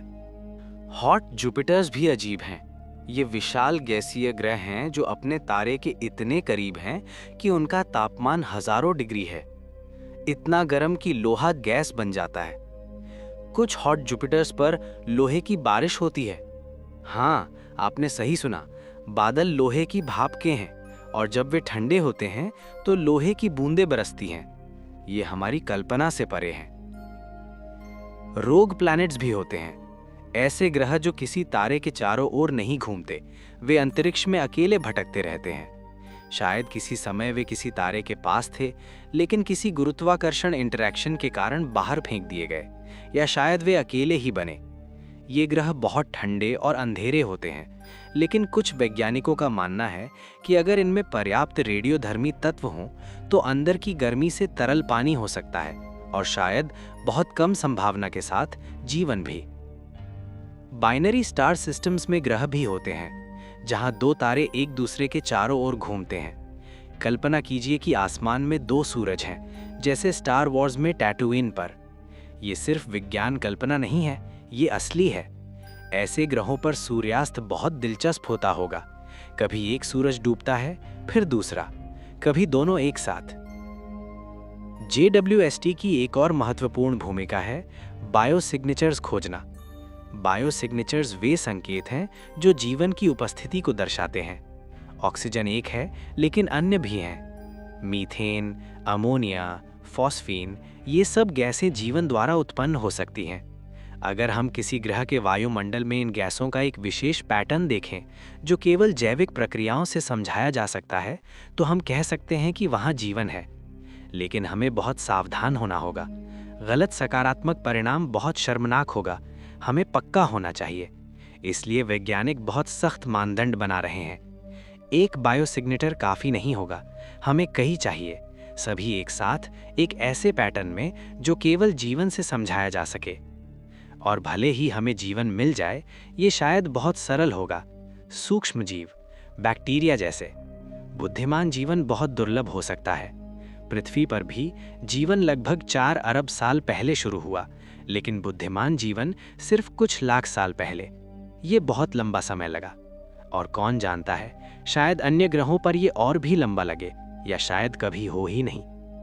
लेकिन भले ही हम सिर्फ सरल जीवन पाएं, कुछ बैक्टीरिया, कुछ शैवाल, ये अविश्वसनीय होगा। ये साबित करेगा कि जीवन ब्रह्मांड में एक बार की घटना नहीं है, ये सामान्य है, ये होता है। और अगर ये 2 जगह हुआ तो ये हजारों, लाखों, शायद अरबों जगहों पर हुआ होगा। एक्सोप्लैनेट्स की खोज ने हमारी दुनिया को बदल दिया है। अब हम जानते हैं कि हम अकेले नहीं हैं, कम से कम ग्रहों के मामले में। वहाँ अरबों गिनियाएं हैं, हर एक अनोखी, हर एक अपनी कहानी के साथ। कुछ शायद पृथ्वी जैसी हैं, कुछ शायद और भी बेहतर हैं। कुछ पर जीवन हो सकता है, कुछ पर बुद्धिमान सभ्यताएं हो सकती हैं। और JWST हमें इन दुनियाओं को समझने में मदद कर रहा है। हर डेटा पॉइंट, हर स्पेक्ट्रम, हर तस्वीर हमें कुछ नया बताती है।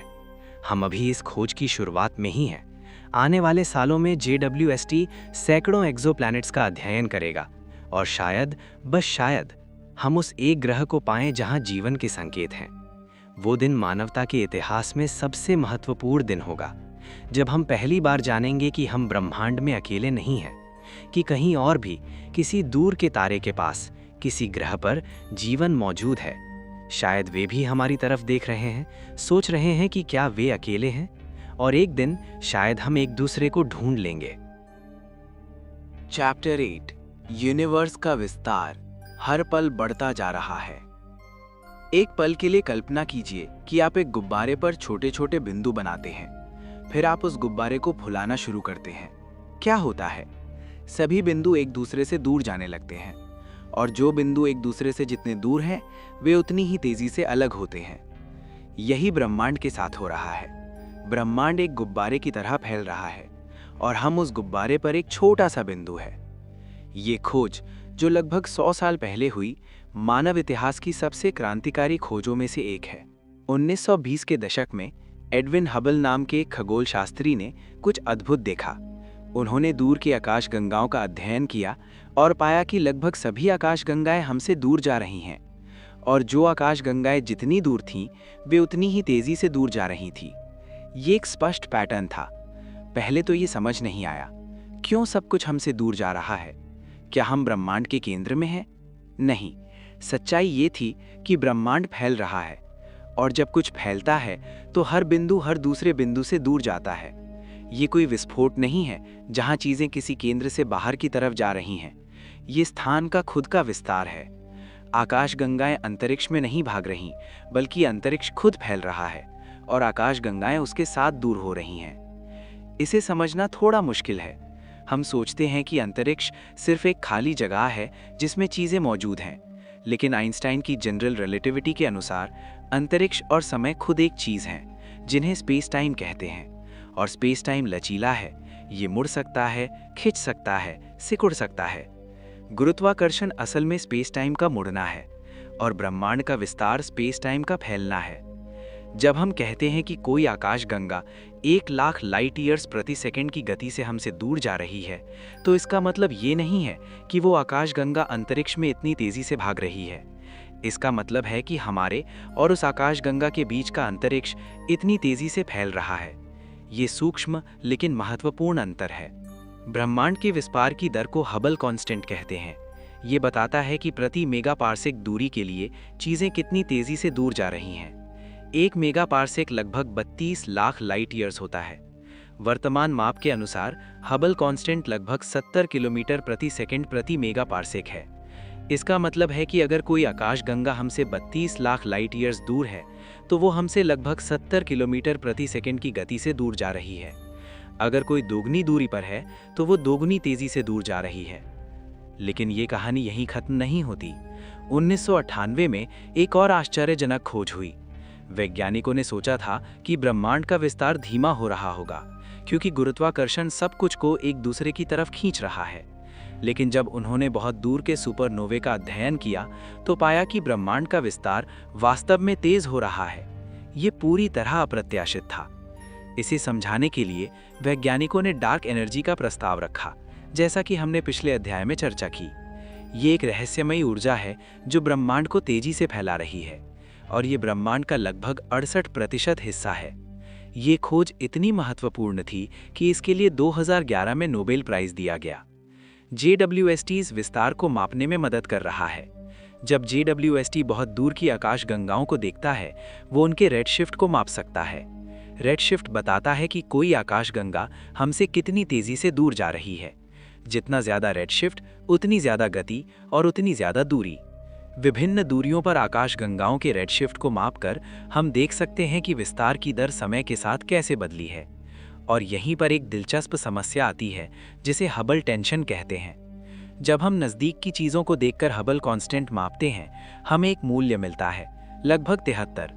जब हम बहुत दूर की चीज़ों को देखकर मापते हैं, विशेष रूप से कॉस्मिक माइक्रोवेव बैकग्राउंड रेडिएशन को, तो हमें एक अलग मूल्य मिलता है, लगभग 67। ये दोनों संख्याएं मेल नहीं खाती। ये एक बड़ी पहेली है। या तो हमारे माप में कोई गलती है या फिर हमारी समझ में कुछ मौलिक रूप से गलत है। शायद डार्क एनर्जी समय के साथ बदलती है, शायद ब्रह्मांड के विस्तार में कुछ ऐसा है जो हम नहीं समझते। GWST इस पहेली को सुलझाने में महत्वपूर्ण भूमिका निभा रहा है। इसकी सटीक माप हमें बेहतर समझ दे सकती हैं। ब्रह्मांड के विस्तार का मतलब है कि अतीत में सब कुछ करीब था। अगर हम समय में पीछे जाएं तो ब्रह्मांड छोटा होता जाता है, और अगर हम बहुत पीछे जाएं तो एक ऐसा समय आता है जब सब कुछ एक बिंदु में था। यही बिग बैंग है। लगभग 13 अरब 80 करोड़ साल पहले ब्रह्मांड एक अविश्वसनीय रूप से छोटे, गर्म और घने बिंदु से शुरू हुआ और फिर ये फैलने लगा, ठंडा होने लगा। बिग बैंग कोई विस्फोट नहीं था, ये स्थान का अचानक विस्तार था। कल्पना कीजिए कि समय से पहले कुछ नहीं था, ना स्थान ना समय, कुछ नहीं, और फिर अचानक सब कुछ था। ये समझना लगभग असंभव है, लेकिन गणित और अवलोकन इसी की तरफ इशारा करते हैं। ब्रह्मांड के विस्तार का एक और परिणाम है ऑब्जर्वेबल यूनिवर्स की अवधारणा। ऑब्जर्वेबल यूनिवर्स वो हिस्सा है जिसे हम देख सकते हैं। प्रकाश की एक सीमित गति है और ब्रह्मांड की एक सीमित उम्र है, तो प्रकाश ने अभी तक सिर्फ एक निश्चित दूरी तय की है। उससे आगे की चीज़ें इतनी दूर हैं कि उनकी रोशनी अभी तक हम तक नहीं पहुंची है। ऑब्जर्वेबल यूनिवर्स का व्यास लगभग 93 अरब लाइट ईयर्स है। ये सुनने में अजीब लग सकता है। ब्रह्मांड सिर्फ 13 अरब 80 करोड़ साल पुराना है, तो ऑब्जर्वेबल यूनिवर्स 13 अरब 80 करोड़ लाइट ईयर्स से बड़ा कैसे हो सकता है? जवाब है विस्तार। जिस समय से प्रकाश ने अपनी यात्रा शुरू की, अंतरिक्ष फैल गया है। तो वे चीजें जिनकी रोशनी हमें 13 अरब साल में पहुंची हैं, अब उससे कहीं ज्यादा दूर हैं। और ऑब्जर्वेबल यूनिवर्स के बाहर वहां भी ब्रह्मांड है, शायद अनंत ब्रह्मांड, लेकिन हम उसे कभी नहीं देख पाएंगे क्योंकि वो इतना दूर है कि उसकी रोशनी कभी हम तक नहीं पहुंचेगी। और विस्तार तेज हो रहा है, तो भविष्य में कुछ चीजें जो अभी हम देख सकते हैं, वे इतनी तेजी से दूर चली जाएंगी कि हम उन्हें नहीं देख पाएंगे। ये एक अजीब विचार है। आज हम अरबों आकाशगंगाएं देख सकते हैं, लेकिन खरबों साल बाद अगर कोई सभ्यता तब मौजूद होगी तो वे सिर्फ हमारी लोकल ग्रुप की कुछ आकाशगंगाएं देख पाएंगे। बाकी सब इतनी दूर चली जाएंगी कि अदृश्य हो जाएंगी। वे सोचेंगे कि ब्रह्मांड सिर्फ कुछ आकाशगंगाओं से बना है। वे गलत होंगे, लेकिन उनके पास इसे जानने का कोई तरीका नहीं होगा। हम भाग्यशाली हैं कि हम ऐसे समय में रहते हैं जब हम ब्रह्मांड को उसकी पूरी महिमा में देख सकते हैं। खरबों साल पहले ब्रह्मांड बहुत छोटा था, बहुत सरल था। खरबों साल बाद ये बहुत फैला होगा, बहुत खाली होगा।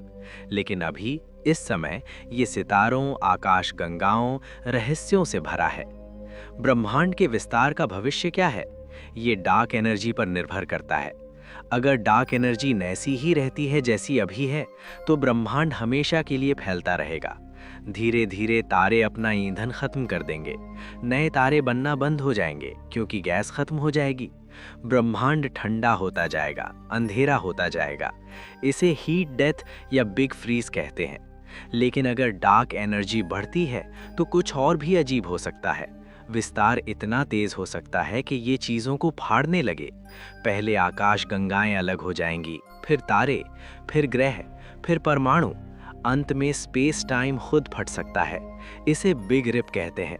ये एक भयावह परिदृश्य है, लेकिन अभी ऐसा नहीं लगता कि ये होगा। एक तीसरी संभावना है कि डार्क एनर्जी कमज़ोर हो जाए या यहाँ तक कि उलट जाए। तब गुरुत्वाकर्षण जीत जाएगा और ब्रह्मांड सिकुड़ना शुरू कर देगा। सब कुछ फिर से पास आने लगेगा। अंततः ब्रह्मांड एक बिंदु में संकुचित हो जाएगा। इसे बिग क्रंच कहते हैं। और कुछ सिद्धांतों के अनुसार इसके बाद एक और बिग बैंग हो सकता है। एक चक्र, विस्तार, संकुचन, फिर विस्तार, शाश्वत ब्रह्मांड। लेकिन ये सब अनुमान है। सच्चाई ये है कि हम नहीं जानते कि भविष्य में क्या होगा। हम सिर्फ वर्तमान को देख सकते हैं, अतीत को समझ सकते हैं और भविष्य के बारे में अनुमान लगा सकते हैं। JWST हमें बेहतर डेटा दे रहा है, बेहतर समझ दे रहा है, और शायद एक दिन हम जान पाएंगे कि ब्रह्मांड का अंतिम भाग्य क्या है। लेकिन ये सब बहुत दूर के भविष्य की बात है। अगले कुछ अरब साल तक ब्रह्मांड काफी स्थिर रहेगा। तारे बनते रहेंगे, मरते रहेंगे, आकाश गंगाएं घूमती रहेंगी, कभी कभी टकराएंगी। जीवन कहीं न कहीं जारी रहेगा और शायद बुद्धिमान सभ्यताएं भी उभरेंगी, जैसे हम उभरे हैं। ब्रह्मांड का विस्तार हमें याद दिलाता है कि कुछ भी स्थिर नहीं है, सब कुछ बदल रहा है, हर पल, हर सेकंड। आप जो अभी देख रहे हैं वो अगले पल थोड़ा अलग होगा।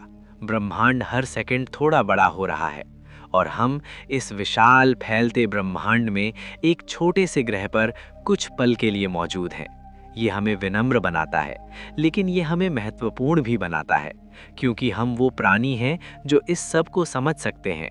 हम ब्रह्मांड का वो हिस्सा हैं जो अपने आप को जान सकता है, अपने विस्तार को माप सकता है, अपने भविष्य के बारे में सोच सकता है, और ये एक अद्भुत उपहार है। चैप्टर 9, हमारी जगह इस विशाल ब्रह्मांड में। अब तक की इस यात्रा में हमने देखा है कि ब्रह्मांड कितना विशाल है। अरबों आकाश गंगाएं, खरबों तारे, असंख्य ग्रह।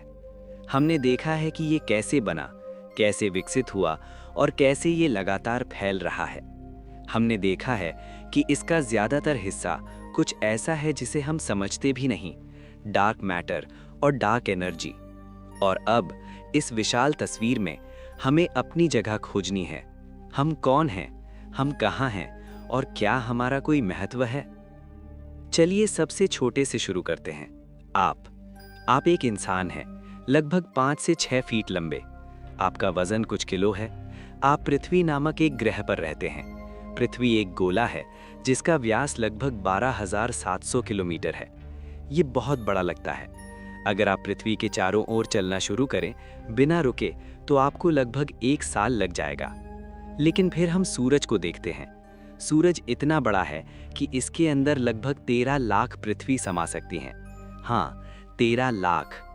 पृथ्वी सूरज के सामने एक छोटी सी मटर के दाने जैसी है और सूरज से पृथ्वी की दूरी लगभग 15 करोड़ किलोमीटर। इतनी दूर की प्रकाश को पहुंचने में 8 मिनट लगते हैं। हमारा सौर मंडल सिर्फ सूरज और पृथ्वी नहीं है, इसमें 8 ग्रह हैं, कई चंद्रमा हैं, एस्टेरॉइड्स हैं, कॉमेट्स हैं। नेपच्यून सबसे दूर का ग्रह सूरज से लगभग 4.5 अरब किलोमीटर दूर है, और काइपर बेल्ट जहां प्लूटो है और भी दूर है, और उसके भी आगे ओट क्लाउड है, कॉमेट्स का एक विशाल बादल जो सूरज से लगभग 1 लाइट ईयर दूर तक फैला है। तो हमारा सौर मंडल लगभग 2 लाइट ईयर्स चौड़ा है। ये विशाल लगता है, लेकिन फिर हम अपनी आकाश गंगा मिल्की वे को देखते हैं। मिल्की वे में लगभग 200 से 400 अरब तारे हैं। हर तारा एक सूरज की तरह है, कुछ छोटे, कुछ बड़े, और मिल्की वे का व्यास लगभग 1 लाख लाइट ईयर्स। इतना बड़ा कि प्रकाश को एक छोर से दूसरे छोर तक जाने में 1 लाख साल लगेंगे।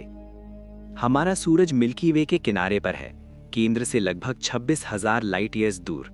हम एक शांत इलाके में हैं, जहां बहुत भीड़ भाड़ नहीं है। केंद्र में तारे बहुत पास पास हैं और वहां एक विशाल ब्लैक होल भी है, जिसका द्रव्यमान हमारे सूरज से 40 लाख गुना ज्यादा है, लेकिन हम सुरक्षित दूरी पर हैं। मिल्की वे सिर्फ एक आकाशगंगा है। लोकल ग्रुप में लगभग 50 आकाशगंगाएं हैं। इसमें हमारी मिल्की वे, एंड्रोमेडा गैलेक्सी और कई छोटी आकाशगंगाएं शामिल हैं। लोकल ग्रुप लगभग 1 करोड़ लाइट ईयर्स चौड़ा है, और लोकल ग्रुप एक बड़े संरचना का हिस्सा है जिसे वर्गो सुपर क्लस्टर कहते हैं। इसमें लगभग 110 गैलेक्सी ग्रुप्स और क्लस्टर्स हैं। वर्गो सुपर क्लस्टर लगभग 110 मिलियन लाइट ईयर्स चौड़ा है, और ये भी एक और बड़ी संरचना का हिस्सा है, लानियाके सुपर क्लस्टर। लानियाके में लगभग 1 लाख आकाशगंगाएं हैं, और ब्रह्मांड में ऐसे अनगिनत सुपर क्लस्टर्स हैं। हम एक विशाल कॉस्मिक वेब का हिस्सा है, जहां आकाशगंगाएं फिलामेंट्स में व्यवस्थित हैं और उनके बीच विशाल खाली जगहें हैं। तो अब आप अपनी जगह देख सकते हैं। आप एक ग्रह पर हैं जो एक तारे के चारों ओर घूम रहा है, जो एक आकाशगंगा में है, जो एक समूह में है, जो एक सुपर क्लस्टर में है, जो अरबों अन्य सुपर क्लस्टर्स के साथ इस विशाल ब्रह्मांड में फैला है। आप एक छोटे से बिंदु पर हैं, एक विशाल असीम महासागर में। ये विचार डरावना हो सकता है। हम इतने छोटे हैं, इतने महत्वहीन। ब्रह्मांड इतना विशाल है कि अगर पृथ्वी आज गायब भी हो जाए तो ब्रह्मांड को कोई फर्क नहीं पड़ेगा, कोई नहीं जानेगा। ब्रह्मांड वैसे ही चलता रहेगा। लेकिन ये सिर्फ एक नजरिया है। दूसरा नजरिया ये है कि हम अद्भुत हैं। इस विशाल ब्रह्मांड में जहाँ ज्यादातर जगह खाली है, ठंडी है, अंधेरी है, वहाँ एक छोटे से ग्रह पर जीवन है। न सिर्फ सरल जीवन, बल्कि जटिल, बुद्धिमान जीवन। ऐसे प्राणी जो सोच सकते हैं, महसूस कर सकते हैं, सपने देख सकते हैं। ऐसे प्राणी जिन्होंने JWST जैसी मशीनें बनाई हैं जो ब्रह्मांड के सबसे दूर के कोनों में झांक सकती हैं। कार्ल सैगन ने एक बार वॉयेजर 1 स्पेसक्राफ्ट से ली गई पृथ्वी की एक तस्वीर के बारे में बात की थी। ये तस्वीर 6 अरब किलोमीटर दूर से ली गई थी। इसमें पृथ्वी एक छोटे से नीले बिंदु की तरह दिखाई दी। सैगन ने इसे पेल ब्लू डॉट कहा और उन्होंने कहा कि इस छोटे से बिंदु पर हर इंसान जो कभी जिया, हर राजा, हर योद्धा, हर संत, हर पापी, सब रहे हैं। हमारी सारी खुशियाँ, हमारे सारे दुख, हमारी सारी उपलब्धियां, हमारी सारी गलतियां, सब इस छोटे से बिंदु पर। यह हमें विनम्र बनाता है। हमारी समस्याएं जो हमें बहुत बड़ी लगती हैं, ब्रह्मांडीय पैमाने पर कुछ भी नहीं है। देशों के बीच की सीमाएं जिनके लिए युद्ध लड़े जाते हैं, स्पेस से अदृश्य है। हमारे मतभेद जो हमें इतने महत्वपूर्ण लगते हैं, तुच्छ है। लेकिन साथ ही ये हमें एकजुट भी करता है। हम सब एक ही छोटे से ग्रह को साझा करते हैं। हम सब इसी हवा में सांस लेते हैं, इसी पानी को पीते हैं, इसी सूरज की रोशनी में नहाते हैं। हम सब एक ही परिवार का हिस्सा है, मानव परिवार का। और न सिर्फ मानव, बल्कि हर जीवित प्राणी का। हम सब एक ही पेड़ की शाखाएं हैं, जीवन के पेड़ की। JWST की खोजों ने हमारी जगह को और भी स्पष्ट किया है। हमने देखा है कि ब्रह्मांड में अरबों एक्सोप्लैनेट्स हैं। कुछ शायद पृथ्वी जैसे हैं, कुछ पर शायद जीवन है। ये मतलब है कि हम शायद अकेले नहीं हैं। कहीं ना कहीं किसी दूसरे ग्रह पर शायद कोई और भी आसमान की तरफ देख रहा है और सोच रहा है कि क्या वे अकेले हैं। ये विचार रोमांचक है, लेकिन ये भयावह भी है। अगर हम अकेले नहीं हैं तो वे कहाँ हैं? फर्मी पैराडॉक्स ये पूछता है, अगर ब्रह्मांड इतना विशाल है और इतने सारे संभावित ग्रह हैं, तो हमें अब तक किसी से मिलना चाहिए था, लेकिन हम नहीं मिले। शायद बुद्धिमान जीवन बहुत दुर्लभ है। शायद पृथ्वी एक अद्भुत संयोग है, सही दूरी पर, सही आकार का, सही वायुमंडल के साथ, चंद्रमा के साथ जो ज्वार को स्थिर करता है, बृहस्पति के साथ जो एस्टेरॉइड्स को दूर रखता है। शायद ये सब शर्तें इतनी दुर्लभ हैं कि जीवन, विशेष रूप से बुद्धिमान जीवन, बहुत कम जगहों पर होता है। या शायद जीवन आम है, लेकिन बुद्धिमान सभ्यताएं लंबे समय तक जीवित नहीं रहती। शायद हर सभ्यता किसी न किसी समय खुद को नष्ट कर लेती है, परमाणु युद्ध से, पर्यावरणीय विनाश से या किसी अन्य तरीके से। ये एक डरावना विचार है, लेकिन एक संभावना है। या शायद वे वहां हैं, लेकिन हम अभी तक उन्हें नहीं मिले। ब्रह्मांड इतना विशाल है, दूरियां इतनी बड़ी हैं, शायद संवाद करना लगभग असंभव है। या शायद वे हमसे इतने अलग हैं कि हम एक दूसरे को पहचान ही नहीं सकते। फिलहाल हम अकेले लगते हैं। कम से कम हमें किसी और का कोई निश्चित संकेत नहीं मिला है, और ये हमें और भी विशेष बनाता है। हम शायद इस पूरे ब्रह्मांड में एकमात्र प्राणी हैं जो इसे समझने की कोशिश कर रहे हैं। ये एक बड़ी जिम्मेदारी है। पृथ्वी, जहां तक हम जानते हैं, एकमात्र जगह है जहां जीवन है। ये अनमोल है, और फिर भी हम इसे नुकसान पहुंचा रहे हैं। जलवायु परिवर्तन, प्रदूषण, वनों की कटाई, प्रजातियों का विलुप्त होना, हम अपने ही घर को नष्ट कर रहे हैं। JWST हमें दिखाता है कि वहाँ कितनी खूबसूरत, विविध दुनिया है, लेकिन कोई भी पृथ्वी जितनी सुंदर नहीं है, कम से कम हमारे लिए, क्योंकि ये हमारा घर है। कार्ल सेगन ने कहा था, "There is perhaps no better demonstration of the folly of human conceits than this distant image of our tiny world." शायद हमारे छोटे से संसार की ये दूर की तस्वीर से बेहतर कोई प्रदर्शन नहीं है मानव अहंकार की मूर्खता का। हमें समझना होगा कि हम छोटे हैं, लेकिन महत्वपूर्ण हैं। हमें अपने ग्रह की रक्षा करनी होगी, क्योंकि हमारे पास कोई दूसरा नहीं है। लेकिन साथ ही हमें सपने देखने होंगे, हमें खोजना होगा। JWST एक कदम है उस यात्रा में। भविष्य में शायद हम मंगल पर जाएंगे, वहां बस्तियां बनाएंगे, शायद हम दूसरे तारों की यात्रा करेंगे। ये सब विज्ञान कल्पना लगती है, लेकिन 100 साल पहले चांद पर जाना भी विज्ञान कल्पना था। और फिर 1969 में नील आर्मस्ट्रॉन्ग ने चांद पर कदम रखा। मनुष्य की खासियत ये है कि हम सपने देखते हैं और फिर उन्हें सच करते हैं। हम सीमाओं को चुनौती देते हैं, असंभव को संभव बनाते हैं। JWST इसका एक उदाहरण है। 30 साल पहले ये सिर्फ एक सपना था, आज ये वास्तविकता है और ये हमें ब्रह्मांड के रहस्य दिखा रहा है। तो हमारी जगह क्या है इस विशाल ब्रह्मांड में? हम एक छोटे से ग्रह पर छोटे से प्राणी हैं, लेकिन हम वो प्राणी हैं जो सवाल पूछते हैं, जो जवाब खोजते हैं, जो सुंदरता को सराहते हैं, जो जानना चाहते हैं। हम ब्रह्मांड का वो हिस्सा हैं जो खुद को जान सकता है और यही हमें विशेष बनाता है। आप जो अभी ये सुन रहे हैं, आप भी इस अद्भुत यात्रा का हिस्सा है। आप तारों की धूल से बने हैं। आपके अंदर वही तत्व हैं जो अरबों साल पहले किसी तारे में बने थे। आप ब्रह्मांड से अलग नहीं हैं, आप ब्रह्मांड का हिस्सा हैं और ब्रह्मांड आपके माध्यम से खुद को जान रहा है, खुद को समझ रहा है।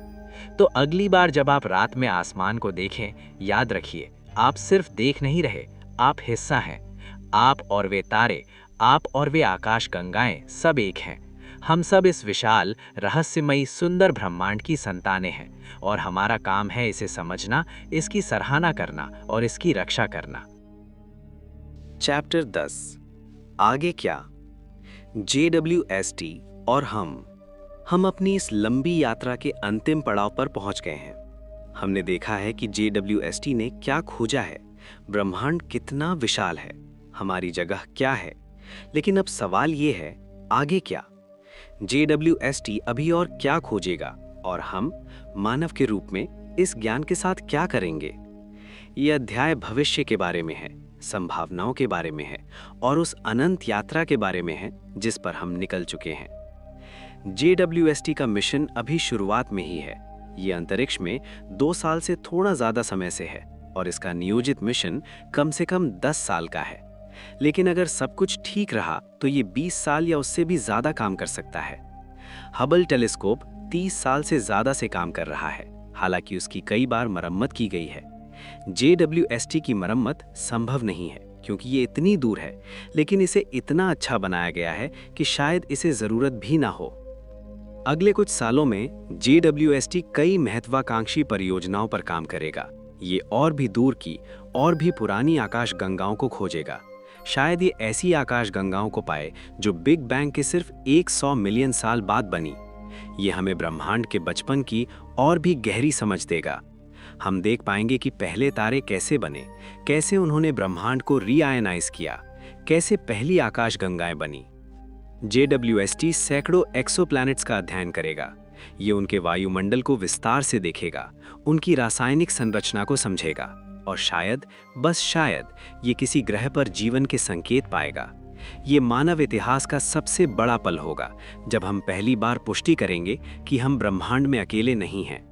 भले ही वो जीवन सिर्फ सूक्ष्म जीव हो, ये साबित करेगा कि जीवन एक सार्वभौमिक घटना है। लेकिन यहाँ तक कि अगर हमें जीवन नहीं मिलता तो भी हम बहुत कुछ सीखेंगे। हम समझेंगे कि कौन सी परिस्थितियां जीवन के लिए अनुकूल हैं, कौन सी नहीं। हम समझेंगे कि पृथ्वी क्यों इतनी खास है और ये ज्ञान हमें अपने ग्रह की और भी ज्यादा कद्र करने में मदद करेगा। JWST ब्लैक होल्स का भी अध्ययन करेगा, विशेष रूप से सुपरमैसिव ब्लैक होल्स जो आकाशगंगाओं के केंद्र में हैं। ये देखेगा कि ये कैसे बने, कैसे बढ़े और कैसे उन्होंने अपनी आकाशगंगाओं को प्रभावित किया। ब्लैक होल्स ब्रह्मांड की सबसे रहस्यमय चीजों में से हैं। वे इतने घने हैं कि उनका गुरुत्वाकर्षण प्रकाश को भी बाहर नहीं निकलने देता। वे स्पेस टाइम को इतना मोड़ देते हैं कि वहां समय भी धीमा हो जाता है। JWST हमें ब्लैक होल्स को बेहतर समझने में मदद करेगा। डार्क मैटर और डार्क एनर्जी का रहस्य भी JWST की प्राथमिकताओं में है। हालांकि ये इन्हें सीधे नहीं देख सकता, लेकिन ये इनके प्रभावों को बहुत विस्तार से माप सकता है। ये ग्रेविटेशनल लेंसिंग का अध्ययन करेगा, ब्रह्मांड के विस्तार की दर को मापेगा और शायद इन अध्ययनों से हमें कुछ सुराग मिलेंगे कि डार्क मैटर और डार्क एनर्जी वास्तव में क्या है। लेकिन JWST की सबसे बड़ी खोजें शायद वे होंगी जिनकी हम उम्मीद भी नहीं कर रहे।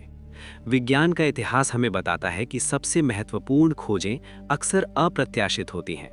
जब हबल को लॉन्च किया गया था तो किसी ने नहीं सोचा था कि ये डार्क एनर्जी की खोज में मदद करेगा। जब रेडियो टेलीस्कोप बने तो किसी ने नहीं सोचा था कि हम पल्सार्स खोजेंगे। JWST भी हमें कुछ ऐसा दिखा सकता है जो हमारी समझ को पूरी तरह बदल दे। JWST के बाद भी यात्रा जारी रहेगी। वैज्ञानिक पहले से ही अगली पीढ़ी के टेलीस्कोप की योजना बना रहे हैं। जमीन पर एक्सट्रीमल लार्ज टेलीस्कोप और जायंट मैगेलन टेलीस्कोप बन रहे हैं। ये टेलीस्कोप JWST से भी ज्यादा शक्तिशाली होंगे कुछ मामलों में। अंतरिक्ष में नासा और अन्य एजेंसियां भविष्य के मिशनों की योजना बना रही हैं। शायद एक दिन हम एक टेलीस्कोप चंद्रमा की दूर की तरफ रखेंगे जहां पृथ्वी का कोई रेडियो हस्तक्षेप नहीं होगा।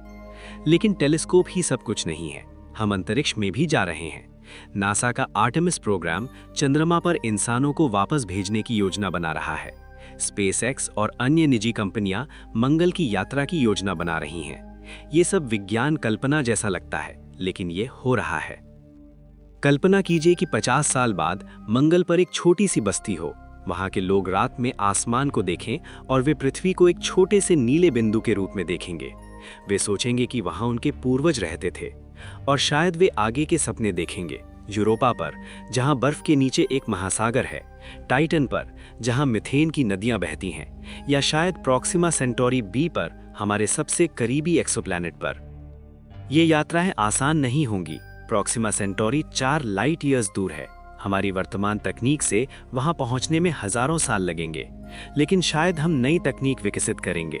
न्यूक्लियर प्रोपल्शन, आयन ड्राइव्स या यहाँ तक कि वॉर्प ड्राइव्स, ये सब अभी सिद्धांत हैं, लेकिन शायद भविष्य में वास्तविकता बन जाए। या शायद हम अपने आप नहीं जाएंगे, शायद हम रोबोट भेजेंगे, AI भेजेंगे, शायद हम वर्चुअल रियलिटी में यात्रा करेंगे। भविष्य अनिश्चित है, लेकिन एक बात पक्की है, हम रुकेंगे नहीं। खोज मानव स्वभाव का हिस्सा है। हम हमेशा जानना चाहते हैं कि पहाड़ के उस पार क्या है, समुद्र के पार क्या है, आकाश गंगा के पार क्या है। JWST ने हमें दिखाया है कि ब्रह्मांड कितना विशाल और रहस्यमय है, लेकिन ये हमें ये भी दिखाता है कि हम कितने सक्षम हैं। हमने एक ऐसी मशीन बनाई है जो अरबों साल पीछे देख सकती है, जो अरबों लाइट ईयर्स दूर देख सकती है। ये मानव बुद्धिमत्ता और सहयोग का एक शानदार उदाहरण है। JWST किसी एक व्यक्ति ने नहीं बनाया, हजारों वैज्ञानिकों, इंजीनियरों, तकनीशियनों ने मिलकर बनाया। दुनिया भर के लोगों ने मिलकर बनाया। और JWST का डेटा सबके लिए उपलब्ध है। कोई भी वैज्ञानिक कहीं से भी इसका उपयोग कर सकता है। ये विज्ञान का लोकतंत्रीकरण है। ये ज्ञान को सबके लिए सुलभ बनाना है, और यही विज्ञान की असली भावना है। साझा करना, सहयोग करना, एक साथ बढ़ना। JWST की खोजें स्कूलों में पढ़ाई जाएंगी। बच्चे इन तस्वीरों को देखेंगे और आश्चर्यचकित होंगे। शायद उनमें से कुछ वैज्ञानिक बनने का फैसला करेंगे। शायद वे अगली पीढ़ी के खोजकर्ता होंगे। शायद वे वो लोग होंगे जो डार्क मैटर का रहस्य सुलझाएंगे, या किसी एक्सोप्लैनेट पर जीवन की खोज करेंगे, या पहली बार किसी दूसरे तारे की यात्रा करेंगे। लेकिन JWST की सबसे बड़ी देन शायद ये है कि ये हमें पर्सपेक्टिव देता है। ये हमें याद दिलाता है कि हम कितने छोटे हैं, लेकिन साथ ही कितने महत्वपूर्ण हैं। ये हमें दिखाता है कि ब्रह्मांड अद्भुत है, रहस्यमय है और खोजे जाने के लिए तैयार है। इस समय जब आप ये सुन रहे हैं, JWST अंतरिक्ष में है, 15 लाख किलोमीटर दूर अपना काम कर रहा है। ये तस्वीरें ले रहा है, डेटा इकट्ठा कर रहा है, और हर डेटा पॉइंट हमारी समझ को थोड़ा और बढ़ा रहा है। ये एक धीमी प्रक्रिया है, लेकिन लगातार है। विज्ञान ऐसे ही काम करता है, छोटे छोटे कदमों में, धैर्य के साथ, दृढ़ता के साथ। और हम पृथ्वी पर इस यात्रा का हिस्सा हैं। भले ही हम वैज्ञानिक ना हों, भले ही हम JWST पर काम ना करें, हम फिर भी हिस्सा हैं, क्योंकि ये मानवता की परियोजना है। ये हम सबकी जिज्ञासा का परिणाम है, हम सबके सपनों का प्रतिनिधित्व है। तो आगे क्या है? और खोज, और सवाल, और जवाब, और रहस्य। ब्रह्मांड अनंत है और हमारी यात्रा भी अनंत है। हम कभी सब कुछ नहीं जान पाएंगे, और ये ठीक है, क्योंकि अगर हम सब कुछ जान जाएं तो फिर क्या बचेगा? रहस्य ही तो वो चीज़ है जो हमें आगे बढ़ाती है, जो हमें खोजने के लिए प्रेरित करती है। JWST एक उपकरण है, लेकिन ये एक प्रतीक भी है। ये मानव महत्वाकांक्षा का प्रतीक है, हमारी जिज्ञासा का प्रतीक है, हमारी क्षमता का प्रतीक है। जब भविष्य की पीढ़ियां हमारे समय को देखेंगी तो वे JWST को याद रखेंगी। वे कहेंगी कि 21वीं सदी की शुरुआत में मनुष्यों ने ब्रह्मांड को समझने के लिए एक नया कदम उठाया। और शायद सैकड़ों या हजारों साल बाद जब हम किसी दूसरे ग्रह पर होंगे, किसी दूसरे तारे के चारों ओर, हम JWST को याद करेंगे उसी तरह जैसे हम अब गैलीलियो के टेलीस्कोप को याद करते हैं, एक शुरुआत के रूप में, एक पहले कदम के रूप में। लेकिन अभी इस पल में JWST हमारी सबसे शक्तिशाली आंख है। ये हमें वो दिखा रहा है जो हमने कभी नहीं देखा। ये हमें वो सिखा रहा है जो हम कभी नहीं जानते थे। और ये हमें याद दिला रहा है कि ब्रह्मांड विशाल है, सुंदर है और रहस्यों से भरा है। तो जब आप आज रात सोने जाएं, अपनी आंखें बंद करें और सोचें कि वहाँ अंतरिक्ष की गहराइयों में एक मशीन है जो आपके लिए देख रही है।